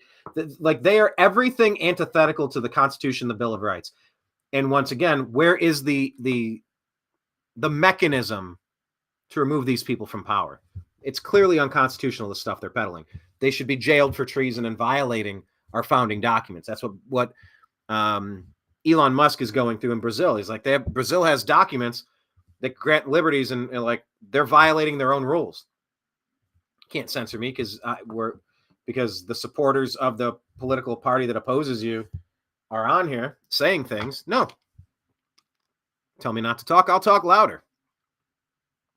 So, want to talk about this? This is from Rand Paul.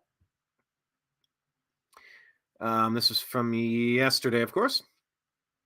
It says 19 Republicans stood strong and defeated the FISA bill today, instead insisting on real reform to FISA. No secret courts should be allowed to spy on Americans. Let's read their names real quick. 19 Republicans who stood strong in killing this rule. Burchett, Rosendale, Good, Crane, Mila, Gosser,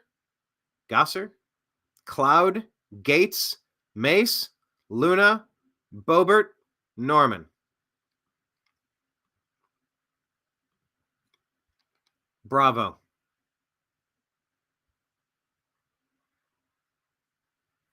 Absolutely bravo.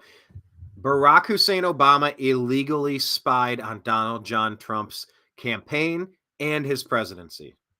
That is treason at the highest level of civil rights abuses that there possibly can be.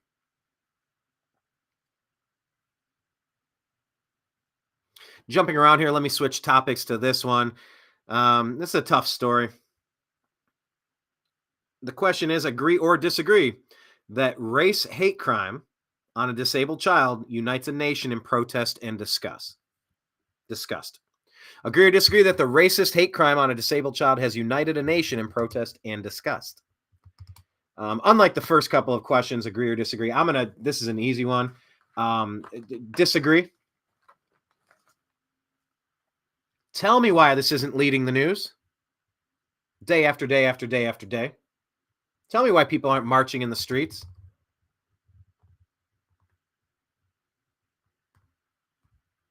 Ryan Fournier reports here on X. That woman who beat up that small child with autism on the bus? Yeah, she was just released on a $5,000 bond. You've gotta be kidding. Now I made the decision to not play you the video. It's it's widely available if you have the urge, and I've probably shared it earlier in my timeline, earlier in the New American Media feed. I don't want to look at it again. I saw it. I mean, this woman is stomping on the feet. There have been reports of broken toes and broken bones. Sitting next to this person has them pinned inside into a wall. Little white autistic kid. Big black angry violent lady. Stomping on his feet. Repeatedly. Just the way a cat would play with a mouse. It wasn't like the kid threw scissors at her, hit her in the head, and she took 7 steps and then 7 swings, and then it was over.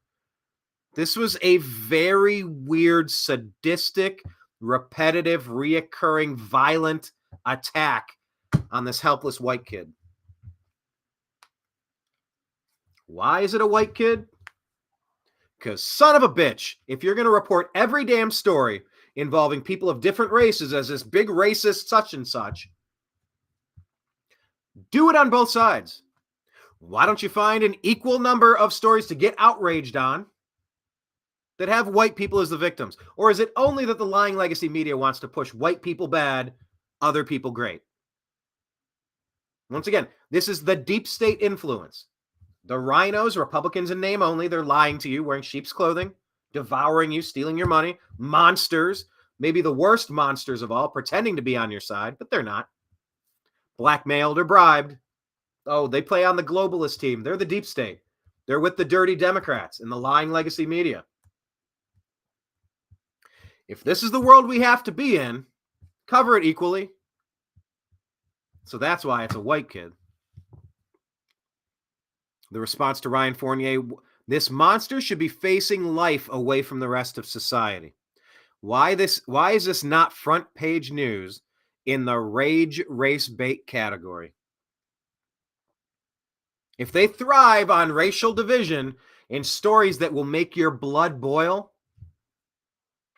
And once again, this is a story that we did share on the New American Media on Instagram. Follow us on Instagram, the New American Media. Makes your damn blood boil.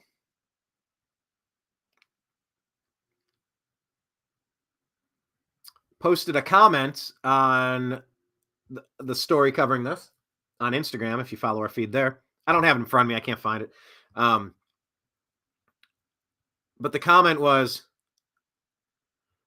this is the can't type what I'm thinking button. And people seem to really like that. Because it seems like society has a real soft spot in their heart for wanting to do the most malicious, painful,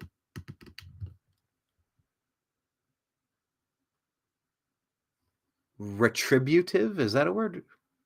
Acts of retribution on monsters who abuse innocent children.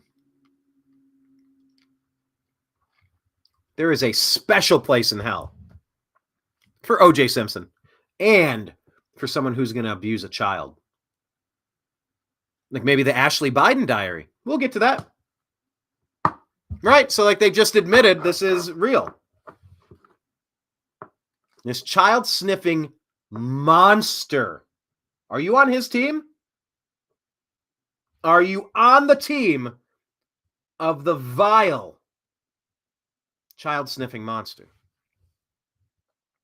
Or not? So find the story, watch the video if you want to. It's not the worst thing I've ever seen. Unfortunately, I've seen some horrific stuff. You know, it's kind of par for the course. When you're trying to cover the news, you got to see what's happening. So you got to actually watch and form an opinion. You're like, oh, where's the unsee button?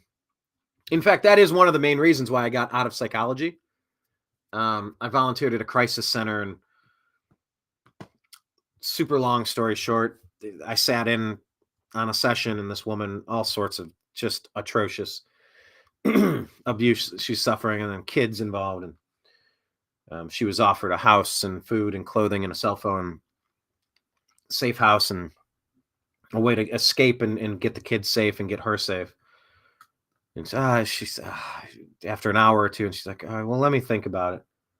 And I wasn't in a position to really speak. I was there observing and getting hours toward my degree, volunteering and learning on the job type stuff. Really kind of wrecked me. And the lady left, and it was late at night, early morning, whatever. And I'm in the office, and we're looking at each other. I'm like, does she want help, or does she just want a pity party? What was that? Everything you addressed, like everything she was crying about, like you addressed. Why is she going back to that? And she goes, yeah, that's her 15th time in here in the past 2 months. And I go, okay, that's it. I'm done.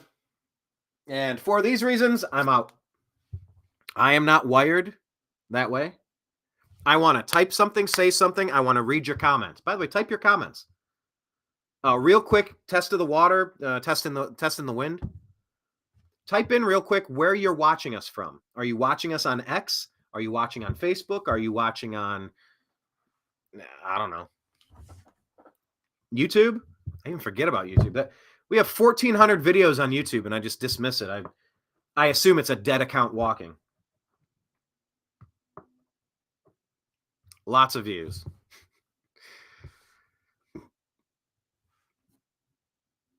Anyway, let's move on here.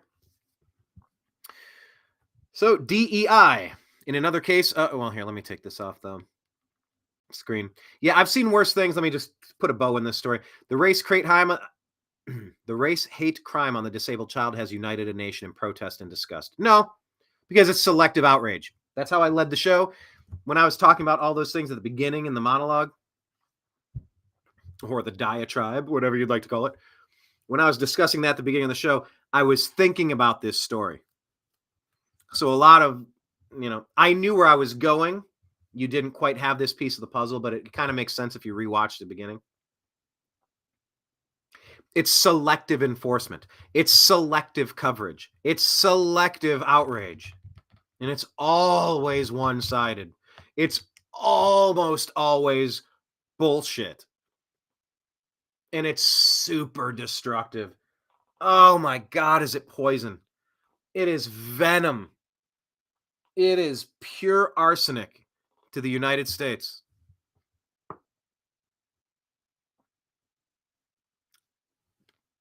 Oh, wait a minute. Is my name spelled wrong? Have I been doing this whole show under a different name? That's weird. Sorry about that. Well, here, let me give him a plug. My name was showing up on the screen as Mike Barra. We do share a studio with him. You know him from Ancient Aliens and whatnot. He does a show with Blake, Toxically Masculine Tuesdays. It's in the evening, maybe around 9 o'clock on their channels. And I think he does a show Monday and Wednesday morning with a lady. Maybe her name's the Numbers Lady. I don't know exactly. But follow Mike Barra. I just had to change my name. B-A-R-A. Now I'm back to being Brian Engelman. Okay. We're on the home stretch here. Let's kind of get into this because here's this other question. Agree or disagree that D.E.I., otherwise known as didn't earn it, will end up boomeranging on division hustlers? That's a weird statement, isn't it? Weird question, weird phrase. So D.E.I. will end up boomeranging on division hustlers. Agree or disagree? Of course, DEI used to be termed diversity, equity, inclusion. What they say on The Simpsons, aren't these just buzzwords that dumb people use to sound smart? I'm fired, aren't I? Oh, yes.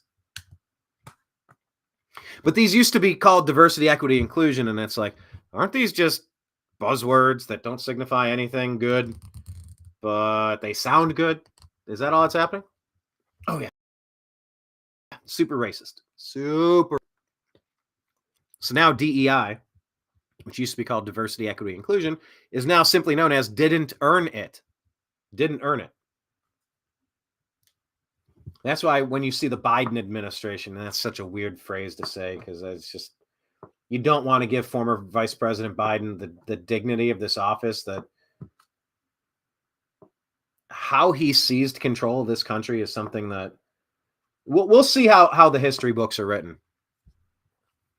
Because, by the way, if you've ever wanted to know if your history books are accurate, and they say history is written by the winners, imagine the history book that would be written from the beginning of Barack Hussein Obama's term to today. If CNN or MSNBC wrote it, or if one of you wrote the history book, knowing what's been happening, and you're not just going to repeat and regurgitate, blah, blah, blah. I'm just going to vomit up 51 fake intelligence officials lying about Hunter's laptop. It's Russian, blah, all the classic earmarks of Russian misinformation. Blah. If you read a book written by a crazy person, imagine how antithetical to reality it would be as if you wrote it. That's the trouble with history books now. But anyway, it was ancient history we called DEI, diversity, equity, inclusion. It is now colloquially and universally known as didn't earn it. You look at the Biden administration and the complete incompetence of the people that they've propped up into positions of power. Completely incompetent people. But they go, oh, this person's wearing a long sleeve shirt. Oh, that person is in flip-flops. Hey, there's an astronaut helmet. Hey, howdy there, partner. You got a cowboy hat on. Hey, you're riding in on your tricycle. Good look. Now, of course, to the Biden administration, it's not about the clothing you wear or the vehicle you drive. It's like, how much melanin is in your skin? Which country of origin do your ancestors identify as being from? Let's ask the most insignificant, irrelevant questions to the job and matter at hand. Oh, so you're a man dressing as a woman?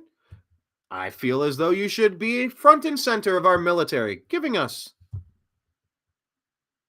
that Levine person. Oh, Pete Buttigieg. Tell me a little bit about your, what you like to do in private and who you like to do it with. Tell me. Oh my. You and Karine Jean-Pierre. You're a boy, so you go over this thing. Oh, you're a girl who's likes other girls. Oh, and your skin is darker, so you cross 2 check boxes. You'll be our press secretary after Peppermint Patty. There you go. Kamala Harris? Did you hear her saying that? And by the way, did we take the clip out of context? Help me understand. Kamala Harris saying that up until when? Recently? Last year, did she say? Up until recently, there was no women's NCAA bracket? Oh? Okay. Well, you check the boxes, so that's good for you. That's what didn't earn it is. Putting up incompetent people that check certain boxes on your form. So will DEI end up boomeranging on division hustlers? I believe so. This is a post from Amuse. DEI. In another case of didn't earn it, Biden-appointed Federal Reserve Board member Lisa Dennell Cook's entire academic career has been found to be fraudulent. From faking research data to outright plagiarism to lying on her resume, Cook is in charge of our monetary policy. Trouble at the Fed. Investigation into Lisa Cook's academic record raises questions. There's Christopher Rufo on Daily Wire and Luke Rosiak.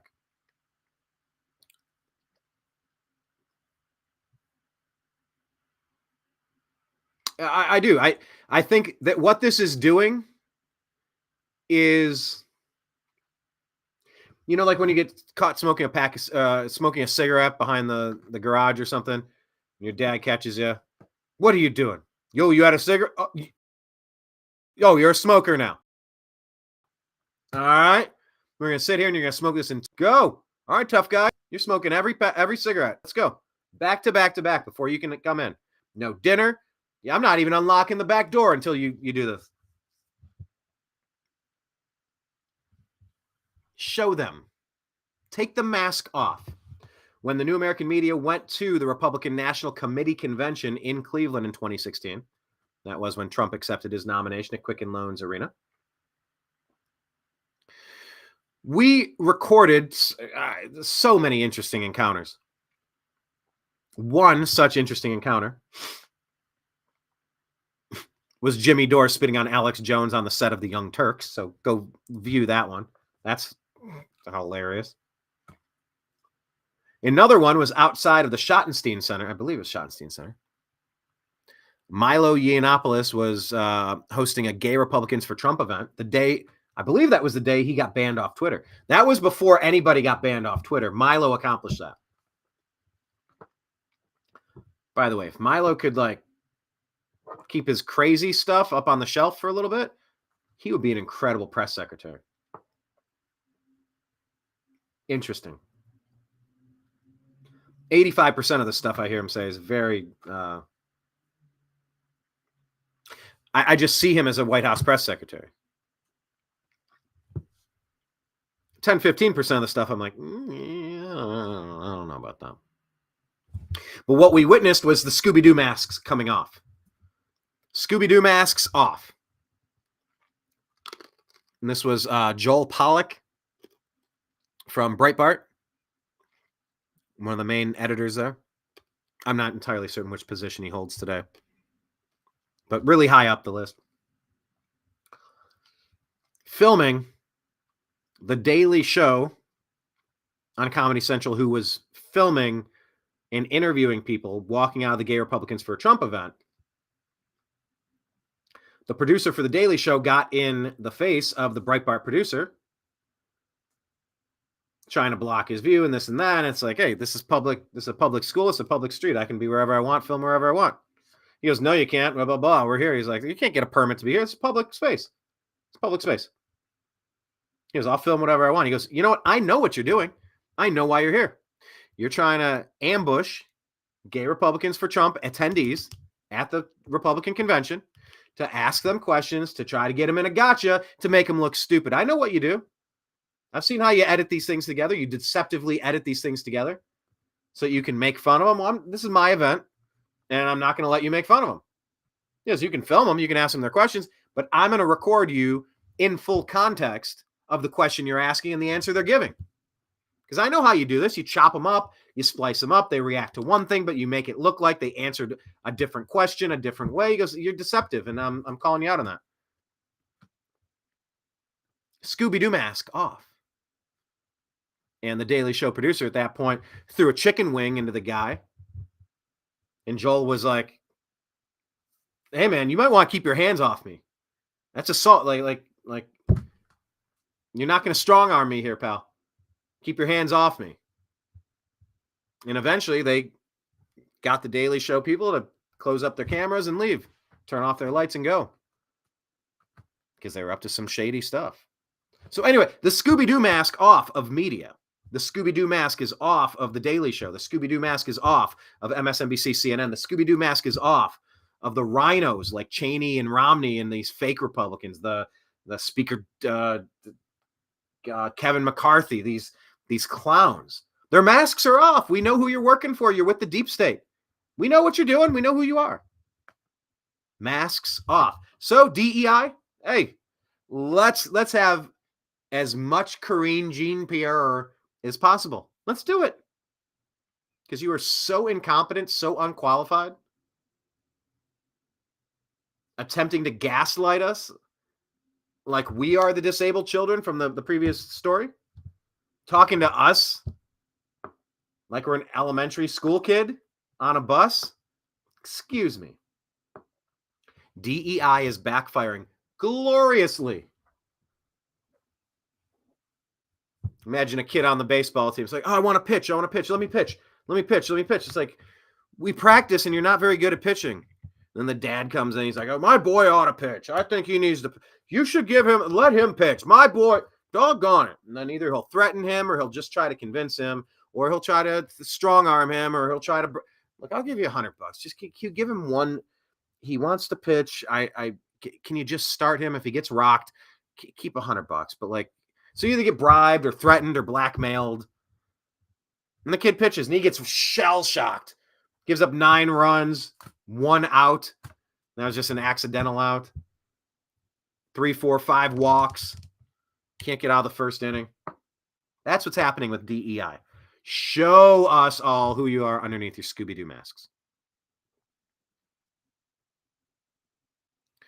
You know what? I will show you this story. This thing is big.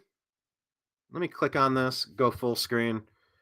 Why am I showing you this one, but not the one of the child getting beat on? Well, look, the child doesn't make his own decisions.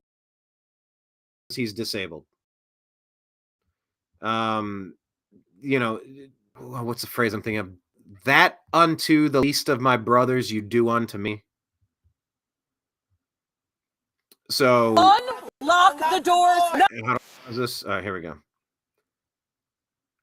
I'm not going to show you the child thing because the child is not even.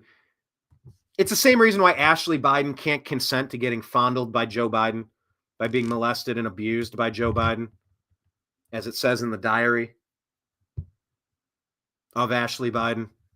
Inappropriate showers. I was probably molested, she says, in the diary. That they said was fake. And then they raided James O'Keefe to try to get it.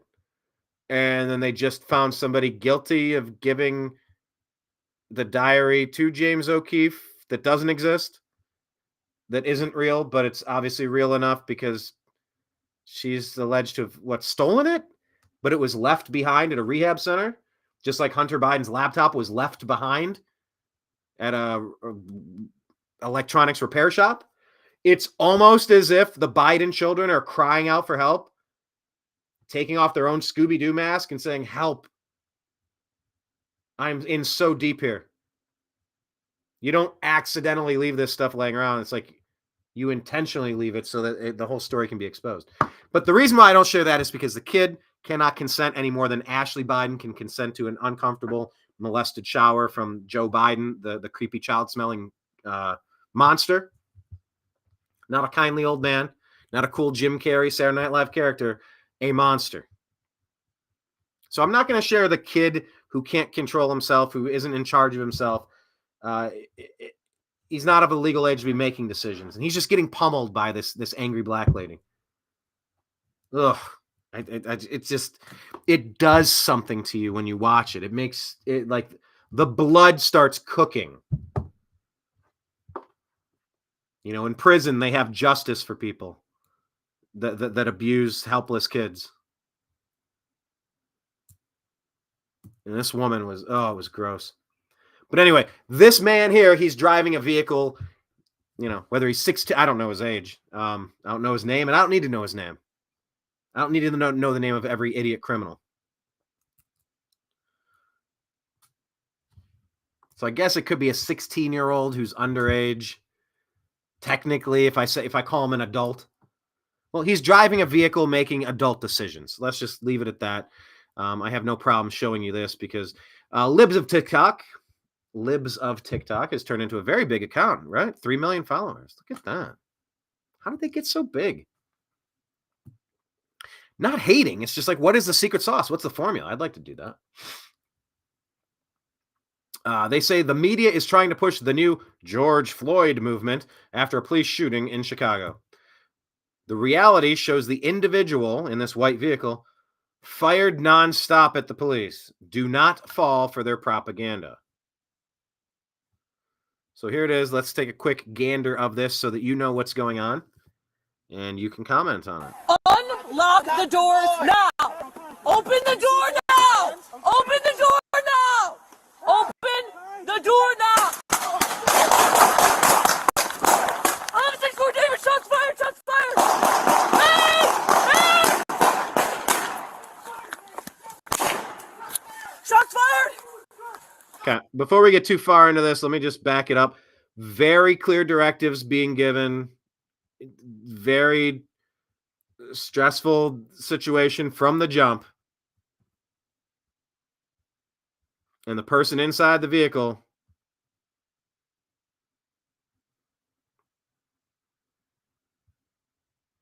made his decision.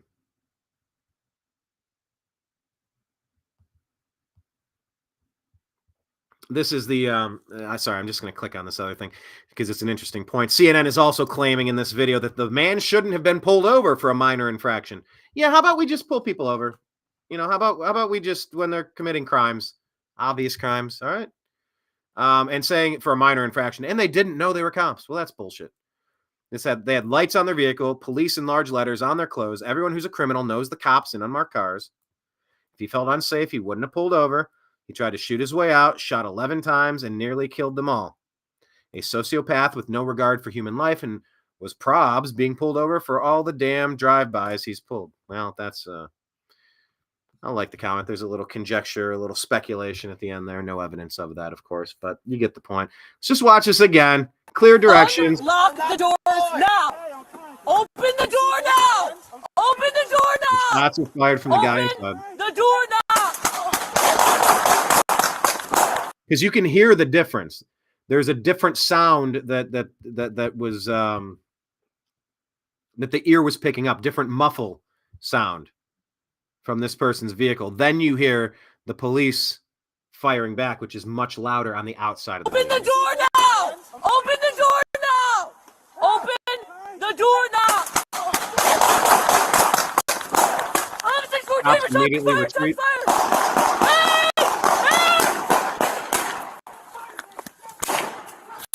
Shots fired! Ferdinand Neighbors! I'm kind of critiquing her strategy. I don't know. I mean, far be it from me. I've interviewed John Correa from Active Self-Protection. He kind of goes through these cases and walks you through what happened and, kind of grades the performance, if you will.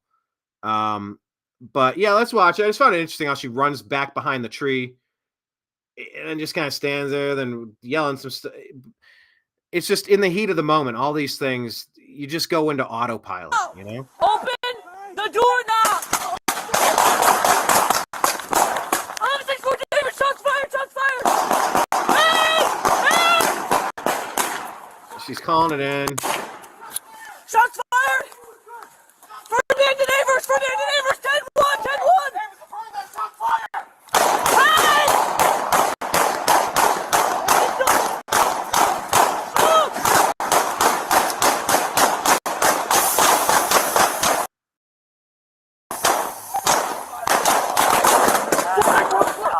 Another view. Here's another officer. Hey, St. Louis, good! Shots fired!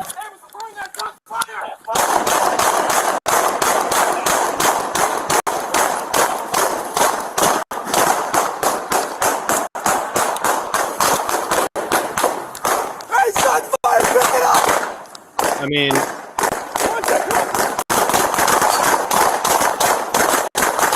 oh, is that him? At the back? Oh, I didn't see this view before. Hey, shot fired! Pick it up! It sounds exactly like what I would expect. Open fire on the guy's still moving, by the way.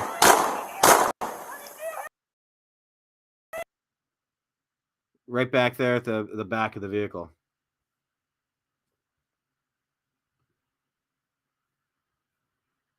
Did you have to fire so many times? Yep. Yeah. Had to stop the threat. You shoot to stop the threat. This guy already opened fire on 3 police officers for nothing. So here, let's look at how it's being covered. I'm not going to say his name. By Chicago police after a traffic stop. Okay, he looks young. 18. He's got the square on his head, so looks like he might have graduated. I heard Adam Carolla talking about this, and he was talking with Officer Tatum, Brandon Tatum. And there's such a regrettable component to this. If you've been abused, and that's the only way you can call it, abuse, mental abuse, by being constantly told by Democrats, divisive Democrat race hustlers, and lying legacy media that United States is racist, the cops are racist, you got a target on your back, everyone's out to get you. Like, that stuff rots the brain of people. You saw the video of the woman from that TV show Blackish going bonkers about what Trump's going to do to you when he gets in office. It's like, he's been in office for 4 years. None of that stuff happened.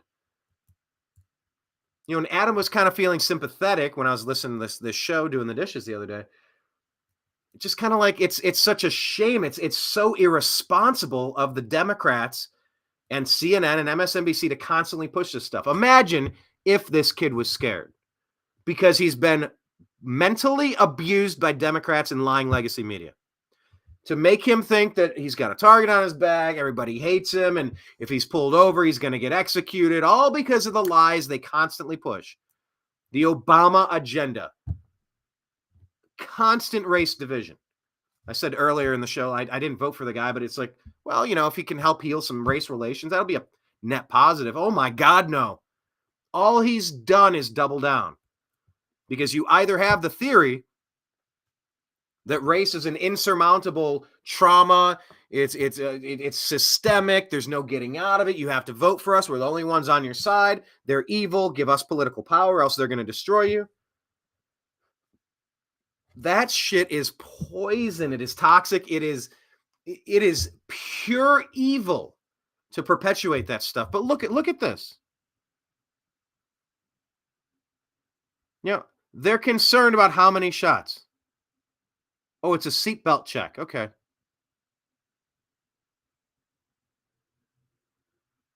None of these say that this man, I believe he's an 18-year-old man. He could be 17. I don't know, but he's a licensed driver, I'd imagine, since he's driving maybe 16 plus. This person foolishly opens fire on cops, makes the worst mistake of his life. That's how you could report on the story fairly. But instead, what is this? Oh, it's a black motorist. Okay. Killed by police. How about just lead with fool opens fire on multiple cops, does not live to regret it. So anyway, there's not much of a story here. Just keep your eyes peeled for that and know what you're dealing with and what they're lying to you about. There's the raw footage. By the way, here's just another reminder after Ferguson, because remember all the fake hands up, don't shoot. That never happened. But what came from Ferguson was the requirement that we get body camera footage of police at all times, and they're not allowed to take it off. That's to protect them and to protect the citizens. Okay, so I want to move on here and share this with you. This is Texas Lindsay reposting this. This is Cheryl Atkinson talking about, well, I'll just let this play out in her own words. Cheryl has been one of the best people in independent media. I mentioned Glenn Greenwald earlier. Oh, by the way, another update. Julian Assange, the Democrat Party is now floating the idea of, I don't know how you'd phrase it, dropping charges. I mean, they've only ruined this guy's life for 20 years for just reporting accurately on what's happening. So, I mean, is this a response to Trump coming out and saying, I'm not in favor of a nationwide abortion ban, just take that off the table? Democrats have nothing left. They've played their final two wild cards. Free college. You can't do that. I'm going to do it anyway. What, you mean I got to pay for that idiot's indoctrination? The brain damage caused by these Marxist professors? You mean I'm supposed to finance Marxist professors causing brain damage in children? Hell no. Supreme Court said you can't do it. I'm going to do it anyway. Crap. That's not moving the needle much. Any other? Assange. Let's get Assange out. I don't think the Democrats have a single wild card in their deck left. Anyway, Cheryl Atkinson is one of the best. Let's listen. What's your experience? Well, I think it's interesting to hear people say, and I agree with this, that the government should not be intervening in news coverage, but at CBS, that happens every day. In her experience at CBS, the government interfering in news coverage happens every single day. This is from earlier today. Members of committees, heads of committees, members of Congress, and the White House call the Bureau in Washington, D.C., contacts that they have, editors and managers up in New York to try to shape our coverage. Well, that I don't find particularly objectionable, as long as there is no force or threat of force behind that. Do you find that to be the case? Or, I don't know what was said. There... I just know they called. There's no physical force threatened, but there certainly is a great deal of pressure, weighing on the networks. Imagine the amount of pressure when the White House is calling you, when the FBI is calling you, when the CIA is calling you. That's why bosses are not supposed to diddle their secretaries. That's why Bill Clinton shouldn't be messing around with Monica Lewinsky and Juanita Broderick and go down the list of Jennifer Flowers. And there's an abuse of power situation. There's the coach and the teammates, the players. There's the teacher and the autistic student on the bus. There's supposed to be lines in between these. When the federal government is calling your news organization, gently prodding around and asking leading questions, they're making you an offer you can't refuse. We're making you an offer we can't refuse. You can't refuse. Of course it's implied force. Of course it's implied threats. In terms of their coverage. Well, what about government acts directly? Have you encountered such intimidation yourself directly from the government, or is that all kind of channeled through your employers? Well, I felt a great deal of pressure channeled through my employers. I was told that certain stories weren't going to air because we were getting phone calls. And even though there was nothing stories, let's just let it rest for a day. Let's pick it up. They're really mad this time. And there was no objection over the content of the story or the facts. It was they just as I was told. They just didn't like it, or it was a story that they felt was unfavorable at times. I mean, if they were offering additional facts that might have been ignored, if they were offering different opinions, that's freedom of speech. But if behind those suggestions was the threat of force, that's a completely different matter. Do you agree? Yeah, my position was when political officials call into the newsroom, Thank you. there should be a policy where we tell them if they object to something or have a factual issue that they should put it in writing and send it in. But there are these extensive conversations that go on behind the scenes. I only know about a few of them, a relative few of them. I'm sure they happen in other scenarios as well. Ms. Atkinson, should I read your testimony? Or Now here's Nader. Oh, Nader is such a weird Oompa Loompa guy, like a Weebles wobble, but they don't fall down. hear your testimony to say that the Press Act would not be sufficient? I think it's a global problem that has to do with sending a message of oversight to the intelligence agencies that we know have for decades violated rights and made policies that are contrary to Constitution and so on. Yeah, these are civil liberties. When you hear civil rights and civil liberties, please don't fall into the trap thinking that this is just about your damn skin tone. There's almost nothing less significant than the color of your skin, the melanin, what country your parents came. None of that crap matters. The civil rights abuses, tearing apart the Constitution, setting it on fire, whizzing on your leg and telling you it's raining. These are the highest crimes and the highest misdemeanors. This is treason to the ideals and founding values of this nation. Where is the accountability for the violators of this? I don't think there's been an effort they think is serious. I feel like the intelligence agencies feel like they're running the committees here rather than the committees conducting oversight of them, and that there needs to be something they understand that they would be held accountable when they do things. And I don't know what that looks like in practice, but I don't think the law is in it. So that's Cheryl Atkinson in front of Congress, one of the most important people in journalism of the past couple decades. Absolutely. Let's read what Gabe Kaminsky says, retweeted by Donald Trump Jr. Scoop. The Department of Homeland Security, ITS CISA, and by the way, CISA.gov/rumor control. That's what we are forced to say. We have to reference that. You need to go get countervailing views from them. But anyway, apparently the Department of Homeland Security, ITS CISA, has privately recommended the State Department contact the Election Integrity Partnership. That's who those people worked to suppress speech on social media before the 2020 presidential election, according to internal emails. So it says, hello, Shelby, Renee, Jevin. We're looking to connect with someone at EIP the coming days. Are you available? Our colleagues at Department of Homeland Security, CISA, want to talk to you about your current efforts to protect the 2020 elections from foreign interference. There may be some synergies there with the work we're doing. Sorry, synergy. Isn't this just a buzzword that dumb people use to sound smart? I'm fired, aren't I? Oh, yes.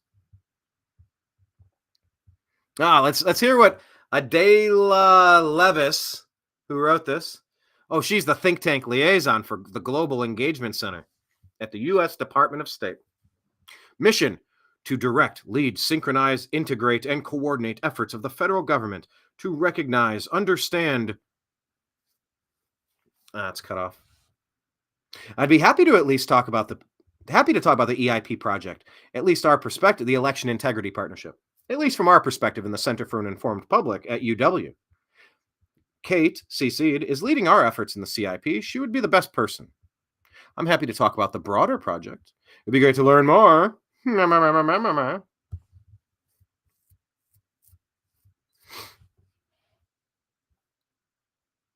So the emails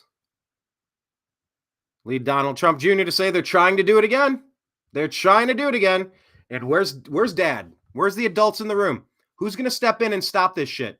Stop the civil rights abuses of stifling our First Amendment right to be our own media, to have opinions, to express these opinions, to comment in the public sphere, to participate in society. You have no right to shut us down.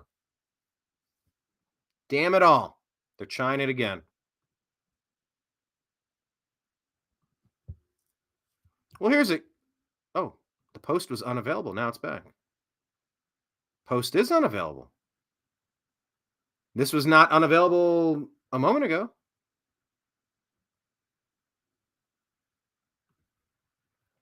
James O'Keefe, nothing ever happens to these people. Exposure is what's happening. More exposure, more truth, more awakening. Exposure is the only true accountability. That's from James O'Keefe. This is in response to the FBI admitting that they're planting agents at January 6th and that we need more types of this journalism. And they've talked about nudging people like Alex Jones and framing and setting people up. This is a disgusting, out of control, abusive, overreaching criminal enterprise running the federal government. The things that they do on a regular basis are criminal, obviously antithetical to the United States Constitution and Bill of Rights, obviously antithetical to an America that makes any sense. If there's any justice system in this nation, the people responsible need to be held accountable for their civil rights violations. Okay, this is for the Federal Reserve video. James says, the Federal Reserve hidden camera footage that we have today is a big one. It's on Powell. And they'll drop it in an hour or two. So anyway, exposure's happening, but nothing ever happens to these people. And he says, honest question, what did Congress actually do? And then the response here, the Simpsons have a joke about Homer joining a vigilante group to catch the Springfield cat burglar. Lisa asks, Dad, if you're the police, who will police the police? Homer replies, Coast Guard. Where are treason charges for civil rights abuses? No idea. No idea. Freytag Gregory says, defund and disassemble the FBI. It no longer serves the interests of the American people. It has evolved into a political enforcement arm of the regime. Here's one I'll let you check out on your own. It's from Kyle Becker. It's a bombshell, of course. Are you aware that there is an audio recording of Joe Biden saying to his ghostwriter in 2016, I just found all the classified documents stuff downstairs. Watch FBI Director this little squirm as Representative Elise Stefanik grills him on the Biden classified documents crimes or scandal. These are political hacks who have no business in the U.S. government. Check it out. It goes back and forth. It's on our X feed for the New American Media at American_media_. Here's Julie Kelly saying Judge Cannon's hits against I need to slow down when I'm reading. Like, I feel like I'm the cartoon character version of a guy that starts running too fast, and it's like your feet can't keep up with your. It goes. Julie Kelly says, new. Judge Cannon hits at special counsel Jack Smith's demands for secrecy keep coming.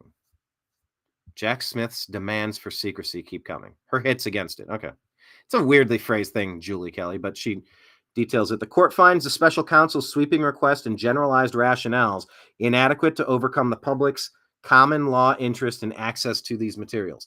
In advance of tomorrow's hearing on defense motions, Cannon is authorizing the release of Walt Nauta's voluntary 2022 FBI interview. Should be interesting, so follow that. Here's another one, a blast from the past if you want to go find it. Don't forget about the FISA warrant that was used against Paul Manafort before and after the election. They'll break it down here on the feed. Go to CNN. It's on our Twitter feed, our X feed. Andrew McCabe. Okay, so Mike says, so he lied when he was interviewed under oath? Co-pilot. Yes, Andrew McCabe, the former deputy director of the FBI, has been accused of lying under oath. So this means everyone who signed the FISA warrants all lied under oath. They knew it was fraudulent. They knew it. They lied about it. They misrepresented it. Treason. This is against not just Joe around the corner. This was the president of the United States. This was candidate Trump, the main opponent of the party in power at the time.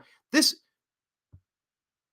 if you want to, when I say the name, I'm going to do a little word association. I'm going to say a name, type in the first thing you hear, first thing you think. Nixon. Nixon. You're telling me you're going to have the entire legacy of a man boil down to some know nothing, do nothing, hardly any harm, hardly any foul incident called Watergate. Oh, they bugged the Watergate hotel room. No, that's where the part they were having conversations about the campaign. Oh my God. Why isn't Barack Hussein Obama viewed in the same Watergate one-word reaction? FISA. He should be in jail for treason. They knew this was false. And this is the deep state has gone past pushing things. They've gone into creating things. And this is infinitely worse. Gretchen Whitmer. Well, we're going to have 6 or 8, I don't know however many people. We're going to have a whole bunch of people infiltrate this group, and then we're going to try to encourage this dummy dumb. We're going to try to convince them that we're going to be doing a kidnapping of Gretchen Whitmer, the governor of Michigan. It's like, you're the deep state. You're the ones doing this. They're just framing people, trying to entrap them. Go, hey, look who we caught. Look, we're doing a great job. You're not doing a good job. You stopped the crime that you started. Look, I put out a fire. Hey, Hoss, you're the one that set that fire. You don't get a pat on the back for that. Actually, you go to jail for arson. The Office of Inspector General, OIG, released a report stating that McCabe lacked candor, which means that he knowingly provided false information in the verbal or written statement. This was in relation to the leak to the Wall Street Journal about the Clinton Foundation investigation. Crossfire Hurricane. The report stated that McCabe lacked candor on at least 4 occasions, one of which was under oath May 9, 2017. McCabe was fired for these actions, as lying under oath is a fireable offense since it makes an FBI agent an impeachable witness and obliterates his or her ability to testify under oath in court. However, it's important to note that McCabe has disputed these findings and sued the government. The DOJ, Department of Justice, settled with McCabe by fully restoring his FBI pension and removing all records from his FBI personnel file that indicates that he was fired for cause. The agreement does not change the findings of the Department of Justice Inspector General Michael Horowitz that McCabe lied under oath to investigators on 3 occasions. It simply eliminates all consequences for doing so. The DOJ cannot prevent Durham from pursuing indictments of any former FBI executives, including McCabe, should the evidence lead to that. However, if he does, McCabe's stunning absolution by a DOJ now controlled by the Democrats strongly indicates that a presidential pardon is likely in play for anyone who so vigorously investigated Republicans without an adequate basis to do so.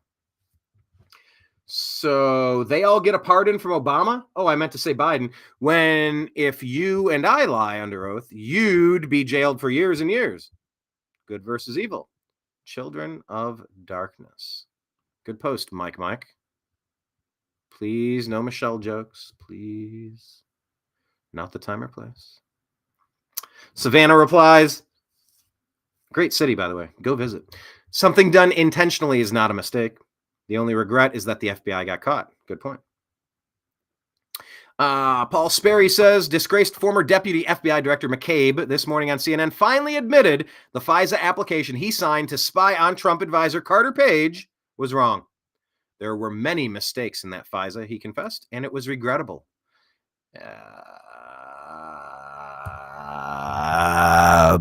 Bullshit. Mistakes imply accident. This was intentional. Regrettable? It's like this post above says, nope. The only regret is that they were caught. So I'm not buying that at all. This is a massive story, everybody. This probably could have led the show. It probably could be the headline, the thumbnail. This is so important. Let's just ponder this for a second. This is from Clandestine. It says, holy shit. Russian MOD opened a criminal probe into senior U.S. and NATO officials who were allegedly financing terrorism. Here we are, folks. They claim that Hunter Biden's Burisma Holdings, operating in Ukraine, received millions of dollars in funding to carry out terror attacks in Russia. Essentially, Russian MIL are accusing the Biden regime, aka the deep state, of using non-government organizations. Yes,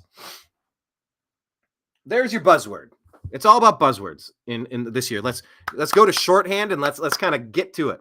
If someone says insurrection, you can just ignore everything else that person has to say, and you can laugh at them. I encourage you to mock them. And pause for 1 second. One quick rebuttal to you. Just called that an insurrection. Just real quick. Point of order. Are you now trying to claim to me, an educated human, that the party of Second Amendment supporters, NRA lifetime membership holders, and staunch civil liberty defenders of the right to self-defense, who legitimately believe these people were thrown in a hostile coup to seize control of the country and put my life in danger, now obviously on the opposing side of a traitorous regime, I'm in trouble. You're telling me those people who were not directed by President Trump, sitting president at the time, who were not directed by President Trump to bear arms at the Capitol, who were not directed by President Trump to bring artillery and go drag every last member of Congress out for their crimes, and the subsequent non-firearm related attack that day. Are you really trying to tell me that none of that happening equates in your brain to an insurrection? Is that what you're saying? You can either laugh, or you can try this. You do the laugh sandwich. You go, look, I am sorry that you have consumed toxic media that has lied to you about what happened on January 6th. I am sorry that you have suffered brain damage from these propagandists who are knowingly lying to you. But none of that's true, and none of that happened. Oh, God, get it together, man. So do the laugh sandwich. Try the laugh sandwich. Anyway, back to this. Essentially, Russian MIL are accusing the Biden regime, a.k.a. the deep state, of using NGO. Oh, that's where I paused it. When you hear the word insurrection, buzzword. When you hear DEI, buzzword. DEI, and it just means didn't earn it. It's racist. You be against it, always against it. Equal opportunities no, not DEI. DEI is awful and toxic. When you hear someone say NGO, non-governmental organizations, you're like, I don't know, NGOs, yeah, it's no big deal. No, these are the enemies of the country. The NGOs are the ones. So when you hear the buzzword NGO, put your red flag up, your spidey senses better start tingling. Because NGOs, they are at the top of the list, the traitorous list, the deep state list, the enemies list. Not all NGOs, but my God, look into it. Just there's your buzzword of the day. Beware. So the deep state has been using non-government organizations to launder U.S. funding to pay for terrorist attacks. This is the claim from Russian MIL. They've accused Biden's deep state regime to launder U.S. funding to pay for terrorist attacks, including the horrific Crocus City Hall attack that claimed 143 innocent lives. The same method they use to fund all their other offshore criminality. As this is not arguing over a 17% tax rate and a 14% tax rate. This isn't, oh, we should have salmon for dinner. I don't know. I think we should have steak. This is Holy crap, nothing else matters. This is where when I begged you to get off the couch and participate, you're going to have no country. You're going to have no freedoms left if you don't stand up now, if you don't participate now, if you don't push for accountability now. We could be living in a nightmare hellscape, and I don't want that. I don't want that. You don't want that. The American people don't want that. I'm Bob Dole. I haven't done Bob Dole impression in, God, it's been a long time. So anyway, the thread finishes here. Regardless of who you believe is responsible for these attacks, tensions have never been higher, and the U.S. and Russia seem to be on a collision course for direct kinetic warfare, and thus a full-scale World War III. Check that out. That thread is on the New American Media. That's at American_media_. A couple more, and then we're going to wrap today's show up. Thank you for joining us on the Agree to Disagree show. My name is Brian Engelman. Thank you so much. Bama Jean says Russia is investigating the U.S. and the UN for sponsoring terrorism via, wait for it, Burisma. Very believable. And of course, this is the Russian propaganda outlet of RT, so consider the source always. George Webb, investigative journalist, says validation and verification on our Burisma reporting by the Russian Investigative Committee. Yeah, I mean, we all see it. They impeached Trump because he found out what was happening in Burisma. He found out the Biden corruption and the overthrow with Victoria Nuland and how they were recklessly trying to push for a global war with Russia. So the Democrats impeached Trump because Joe Biden bragged publicly about firing the investigator who was looking into the Burisma corruption. They impeached Trump. So because the U.S. military was blowing up people that, you know, maybe shouldn't be blown up, and Julian Assange reported on it, the deep state did what? No, they didn't plant child abuse stuff on their computer like Cheryl Atkinson said. She said that happened to her husband, that they were trying to do that. Obviously, we played that. No, it's not implanting files and framing you for, I don't know, child creepiness like Biden is doing with Ashley Biden, allegedly, according to the report in the diary. No, they hit Julian Assange with a rape one. No, that's what it is. A very credible one, like New York and Trump. Super credible, right? Super credible.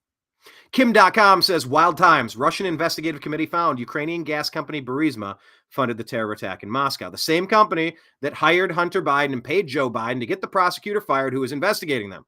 Biden corruption is back in the spotlight, thank God. Senator Rand Paul says 15 federal agencies knew in 2018 that the Wuhan lab was trying to create COVID-19, and not one person came forward and spoke the truth to the American public via Gateway Pundit. Screw these people. May Fauci face justice for what he did to me and my family. Hello.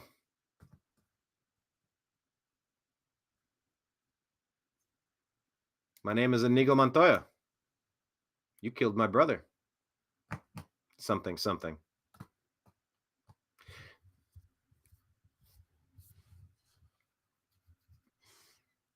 Dear Lord, if I'm right about Anthony Fauci, his involvement, his complicity, his cover-ups, his lies to withhold effective treatments from the virus that he himself helped create, if I'm wrong about what I think I know about Anthony Fauci, help me see the light on that. However, if I am right on that, would you please deliver swift, legal, vengeful justice so that he can sit in a courtroom and answer for his criminal activity? Amen. That's all I have to say there. Now, wait a second. I think I quoted this. Able to clear those matters up. Did I share this twice? Because I was just sharing Cheryl Atkinson talk. Atkinson. I always say her. I always add an N. That's Atkinson. She was saying something else about the pressure at CNN, but this is, if I played this twice on today's show, I'm sorry, but it's so important. Let's just listen to it one It more time. sucks being set up by the government and surveilled by the government. And sometimes it takes far too long to be able to clear those matters up. This is so important. And they tried to frame Gates. They tried to frame Madison Cawthorn. They tried to, I mean, like, they either bribe you, they blackmail you, or, oh, your helicopter mysteriously went down. I'm telling, like, the people doing this. Let's just listen. May I say one little reported facet of my case is one. And I've always known that this is such an easy thing to frame people for. Like, it's so much easier than how they got Assange. Like, oh, you had a hookup with some girl, and she says what she says, and it's a he said, she said, and, you know, you can drag that thing out for a while. But with this, there's no other side that has to be in on it, that has to be believable. You just, oh, yeah, we found some stuff. Like, you think of other things that are like theoretical. You can't, like, they're not tangible. Like, I can have a pen in my hand and click a pen, but I can't see an electromagnetic pulse. If the FBI is intending to plant child images on a computer, they just seize your stuff and then they put it there. Or they hack in and they put it there. Or they just say it's there, and who knows? Who can tell? How in the world would you know? COVID. It's like, oh, it's invisible. Well, there's this thing. It's everywhere. Like an EMP. Like, what's allegedly on someone's computer? Like, oh, okay. But Cheryl has really not towed the company line, and she's been, you know, she suffered for it. So let's finish what she has to say about what they were trying to do. Facet of my case is one of the federal agents involved in one of the operations against me said that they intended to plant child porn in my husband's computer. This is the FBI. Yeah. There's been a case that's currently in litigation, unrelated, in which an FBI agent has testified that they did that. They have done that. It was not accomplished in. An FBI agent testified that they did that. So once again, forgive me if I'm a little conflicted on OJ today. I still have my hunch. I still think he did it. I still believe that. I had my strong thoughts on Michael Jackson at the time too. Kobe Bryant, I had to even revisit that. Like, did that happen? I mean, I think Kobe apologized, but like, trying to actually understand criminal activity without evidence, you can't consider, once the FBI gets a computer now, like, this is on file, that, you know, enemies are targeted and framed, bearing false witness. And she's saying that it's in litigation unrelated, in which an FBI agent has testified that they did that. They have done that. I'd like to know who that agent is and what case that is, if anyone knows. It was not accomplished in my case. I guess the curtain was drawn on that facet of the operation prior to them doing it. But imagine how you ever get out of that. How they knew we had a young daughter at home and had allegedly conspired to do that. Anyway, yeah, I do believe I played that one, but it's super important. I might have shared it twice. Anyway, this is probably be a good place to stop. I've covered a lot of the stuff in the news. There's a million other stories. I mean, there are slow news days and there are busy news days. I could have taken this tag off of here, I suppose. There we go. Yeah, there are slow news days and there are busy news days. This, I could talk all day. There's so much going on. But the gist of it is that, number one, I appreciate you following the New American Media. I've developed a strategy and a style and techniques and methods and discernment and knowledge compounding on top of previous and connecting seemingly unconnected dots. I think I bring something to the table. I think the New American Media offers something similar to the best stuff you're finding anywhere else. How about that? I think we have highly collated. We have highly I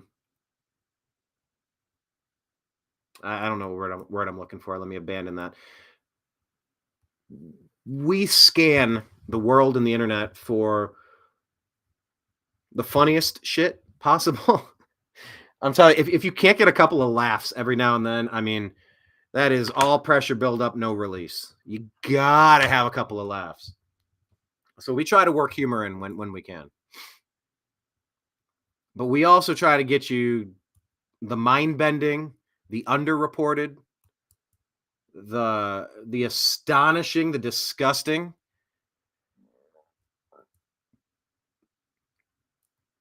And we're trying to compete against a well-funded, well-connected, demonic force that cares nothing but power and control. The ends always justify the means. There are no rules in the rule book for the bad guys. None. No rules. None.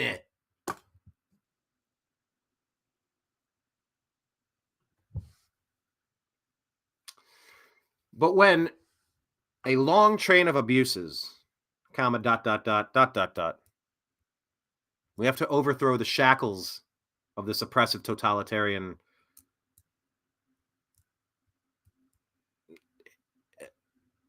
just nightmare. There's no reason that any of this stuff should be happening. If there were an adult in the room, none of this would be happening. Remember the book Lord of the Flies? There was not a single adult on that island, and look what happened. And that's what this feels like. It's like there's not a single adult in the room. And just in the name of politics, it's fine to slander. It's fine to frame and set people up. It's fine to threaten or harm or blackmail or bribe people. Anything. The ends always justify the means. But it's not true. It's just not true. There's not an equation where it's okay for 400,000 innocent Ukrainians to be fed into a meat grinder. That's not okay. Yeah, but. No yeah buts. No yeah buts. This shouldn't have happened. This didn't need to happen. And the people who have had a raging hard-on to attack Russia for 20, 30, 40 years, go through the Cold War. Tell me, how many times has Russia attacked the United States? Are we missing something? Is this an imminent threat? Is this an imminent reason to... You go peace through strength. And really, it's strength through peace. U.S. foreign policy used to be summed up as speak softly but carry a big stick. Something along those lines. But now we've turned it into speak any shit you want. Carry a stick. Pay somebody to use a stick. Frame somebody for having a stick. Try to make their stick illegal. It's bonkers, people. And in this madness of 2024, the new American media is trying to do what the old American media has failed to do. The old American media, they're lying to you. They're manipulating you. They're causing massive brain damage. Now, to be fair, I'm not a standard average consumer of media.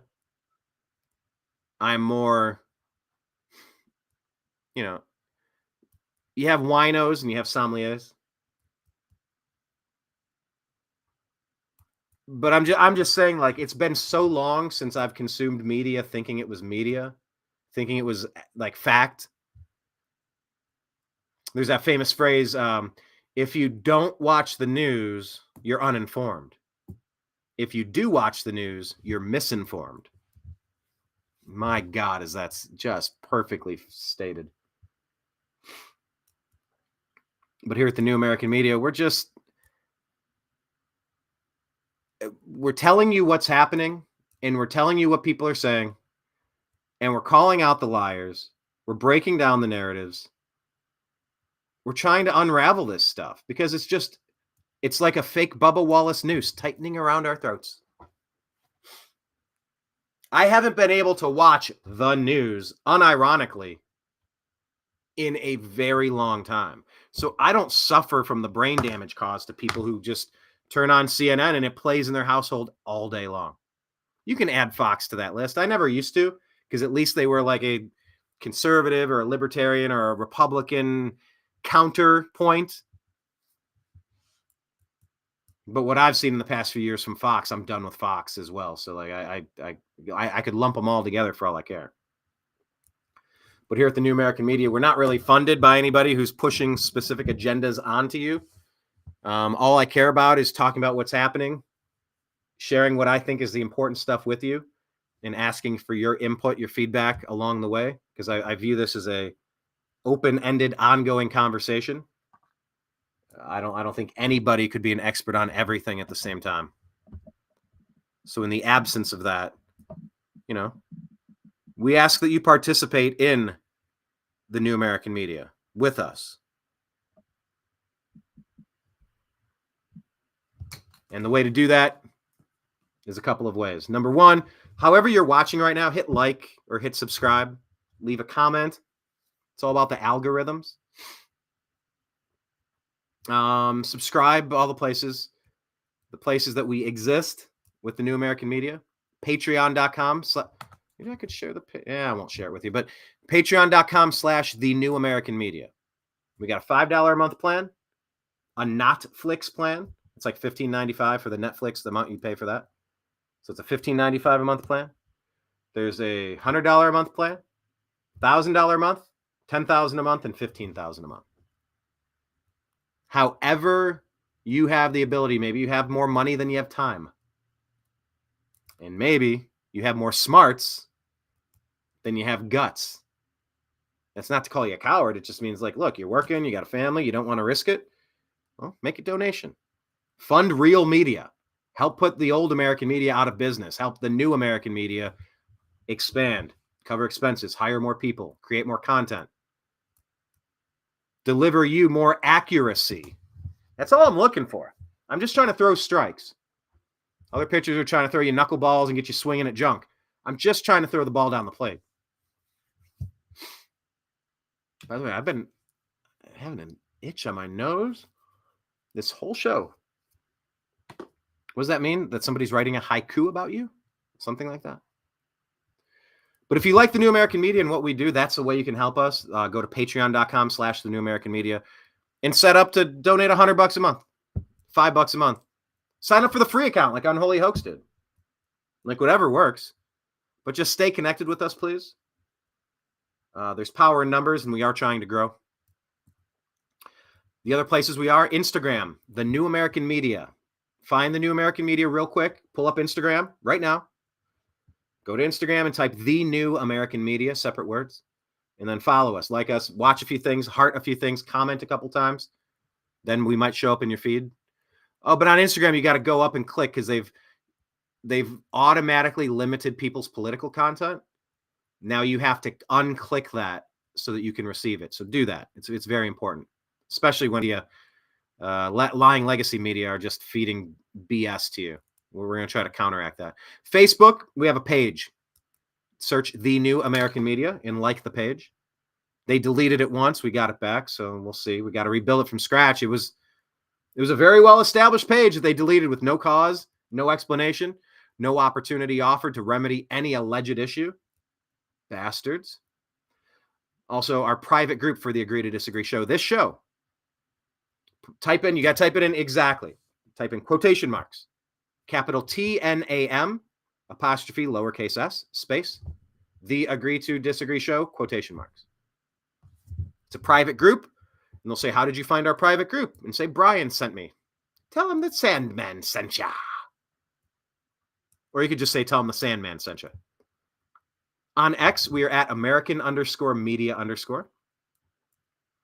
TNAM, which is the New American Media, is on Telegram. TNAM on Telegram. So go to TNAM and TNAM Chat. TNAM Chat is kind of like the backup to the Agree to Disagree show group. And TNAM is like our Facebook page for the New American Media. Rumble, please hit subscribe to Rumble. The New American Media. YouTube, youtube.com/The New American Media. Like I said, 1,400 videos. It's so many interviews. If you're not familiar with where we've been for the past decade and a half, almost, you should check it out. This has all been just slowly building Lego blocks of a foundation to maybe launch in 2024. Maybe this is the year. I consider what I'm doing. I've already launched. I have a platform with the world. I get to have fun unpacking the news with you. I love that. But wouldn't it be great if the sponsor dollars were rolling in and the advertising, sponsors, advertisers, and crowdsourced revenue is coming in? Because it has not been at the level where I want it just yet, but it has been growing and it has been consistent. And we're delivering quality products, so I'm really happy about that. But yeah, YouTube, we have so many great interviews on there. Look at our archive of stuff. Also, Odyssey, Odyssee. I would encourage everybody to sign up for an Odyssey account. I'm not affiliated with them. I don't know everything about their company, but in theory, here's what it does. You take your YouTube channel that has probably had content deleted. It backs up all of your videos onto their platform. So even though YouTube just removed a video, and they've removed about 5 in the past couple of weeks, you can tell it's the election season. Those videos that they took down recently, they're still on Odyssey. So check us out on Odyssey, the New American Media. Also, our podcast. We never really had a podcast up, but we are on Spotify now. We need subscribers. So if you're on Spotify, if you could take 5 seconds, open up the tab, click the icon, go to Spotify, type in the Agree to Disagree show, and just hit subscribe. Maybe listen to an episode or two that you haven't heard. We'd greatly appreciate that. And then Truth Social, thenewamericanmedia.com. So I want to thank all of you for joining us today. Blake is out on a mission today. He'll tell you about that, I believe, tomorrow. I think we're trying to reschedule today's show for tomorrow. But, I like this rhythm of Tuesday, Thursday, 3 p.m. Eastern, and delivering you the news. And I didn't want to screw that up today. Very different format. Very different style today. Let me know how it compares to the previous shows that you've seen. If you're a regular viewer, a concurrent, if you are familiar with the shows that we've done over the past maybe 12 or 13 months, I think we kind of relaunched February, March of last year. And we've pretty much been doing 2 shows a week ever since, roughly. What did you notice was different about today's episode? Please type it in the comments. Very curious to see. Very curious to read. I love reading your comments. I actually spent about an hour going through YouTube comments. I don't do that enough. There's a lot of good conversation, and I was happy to go through it. So, yeah, leave your comments. I love participation. That's where Facebook is so good, that group, because it's active all day. X is good because it's active all day. YouTube comments are great that way. Instagram, it's just different stuff from different angles. If you like what we're doing, connect with us in all the places, please, because I fully expect several outlets to completely silence me. I don't want that to happen. I'm just prepared for it. We've been demonetized, shadow banned, deranked, deboosted, censored, discriminated against. Civil rights been violated. Our First Amendment's been violated. Our ability to earn an income. The week that we interviewed John McAfee about the Vault 7 CIA data dump, I mean, that video went ballistic in just a couple of hours, and then the video was light switched off. Man, they did not want people hearing about that. The deep state, we had been earning revenue on YouTube for a while. I mean, that was all like between that and then the PewDiePie, they called that the adpocalypse. PewDiePie made a joke and then he had a mustache and he raised his hand and said, and they're like, oh. So you had like Coke and ABC and Disney and just like all of the big dog companies who are losing all their revenue because nobody wants to watch their crap propaganda anymore.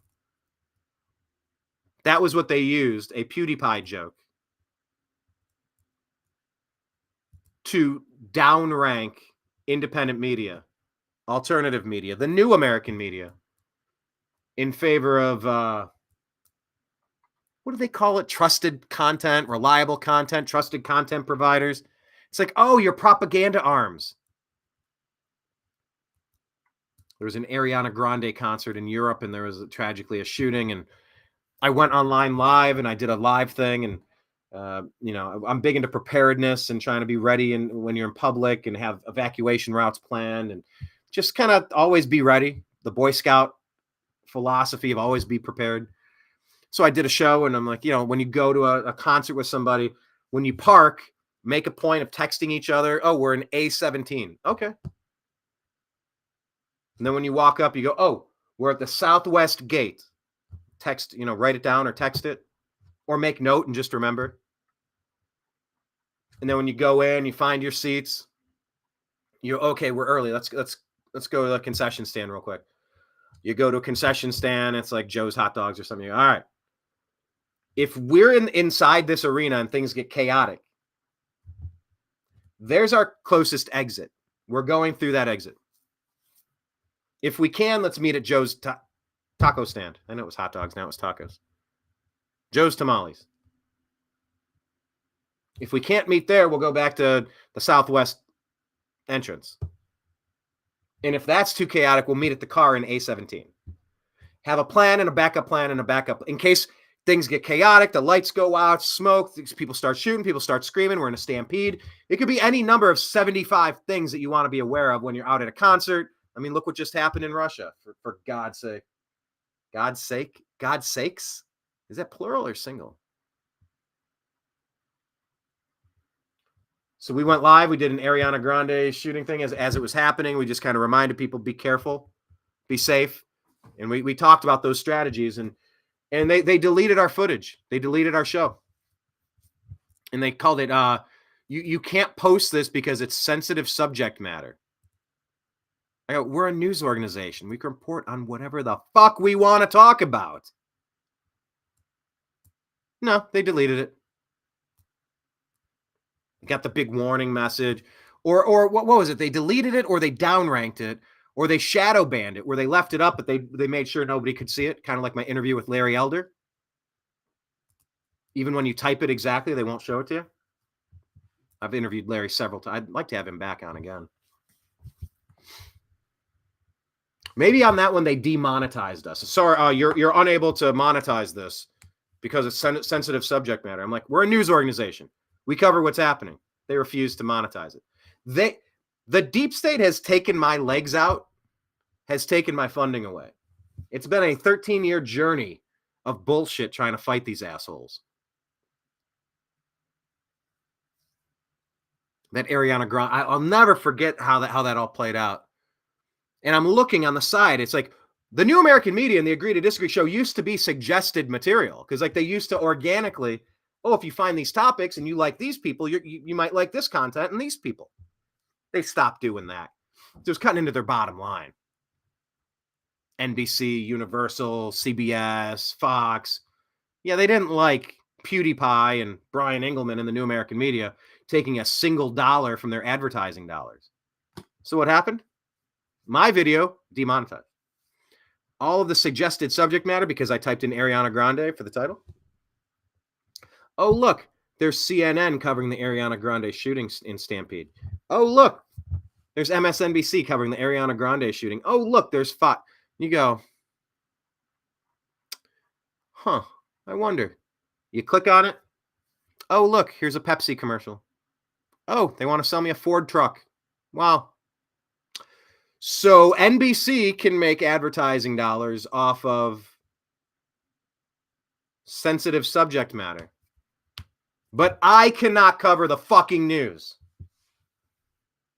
Okay. All right, I guess that's what we're doing now.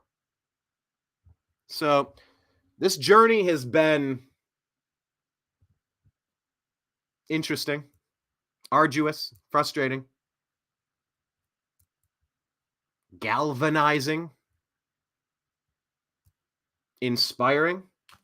A lot of you and your comments have inspired the hell out of me.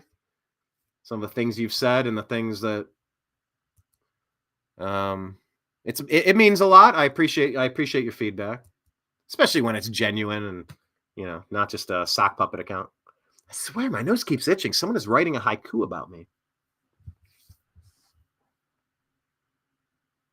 But it's been weird.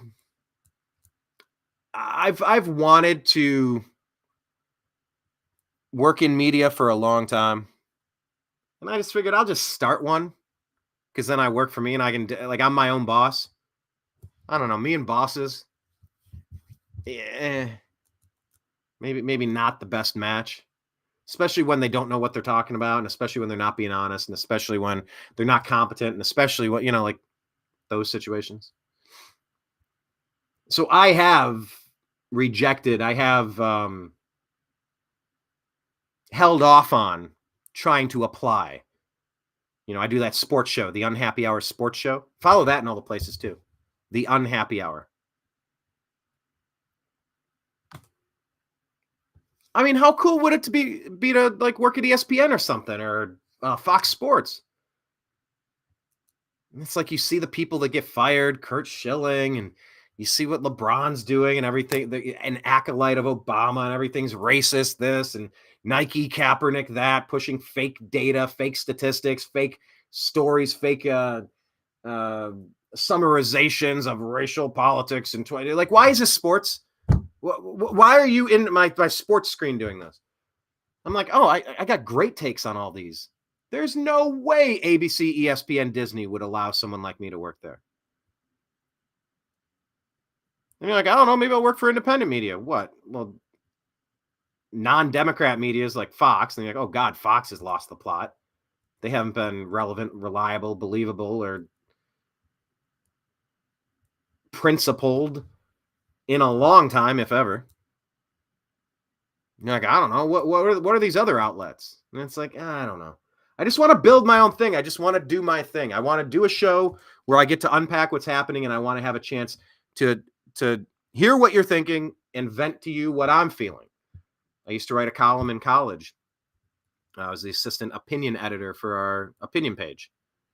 And I think we were the nation's only fully funded newspaper, back when newspapers were a thing, actually. But I want to chime in and weigh in on the stories of the day. I want to identify and call out liars. I want to present factual information. I want to throw strikes over the plate. Strike! I want to throw strikes. I'm watching all these other guys chucking it into the dirt, turfing it, hitting batters on the elbow, hitting their shoe, hitting their helmet, hitting the shoulder, throw it to the backstop, way outside. Whoa, almost hit him way inside. I'm just trying to throw strikes, and that's why I do the New American Media. That's why I have felt so strongly and passionately about the news. And I don't see many great outlets there to choose from. Like I said, I do collate. I filter. I scan and I filter for the best stuff. And I'm telling you, I put totally different content out on X than Facebook, than Twitter, or Instagram, rather, or Truth, or different things go different places. Just follow us in all of those spots, the New American Media, because it's just going to get more interesting between now and November. It's November 3rd again, isn't it? Or is it November 6th? Let's just say November.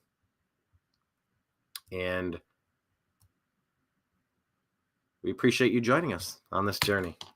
So I'm going to sign out for now. I think we'll be back tomorrow. I think we're going to try to do another show. Maybe Blake will be able to join us tomorrow. Let me know in the comments, how does this show compare to our previous shows? What did you like? What did you dislike? Very curious to get your thoughts.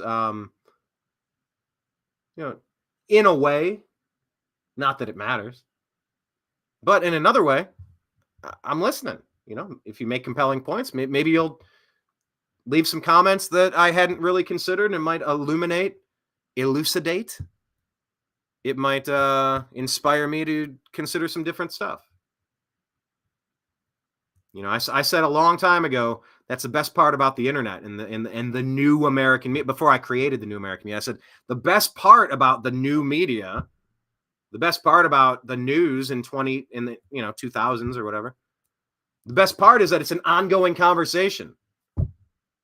Unless the monsters are trying to silence you. I'm not going to try to silence you. So, welcome to the new American media. I appreciate you. I love you. And we'll talk to you again soon. See you tomorrow, I think.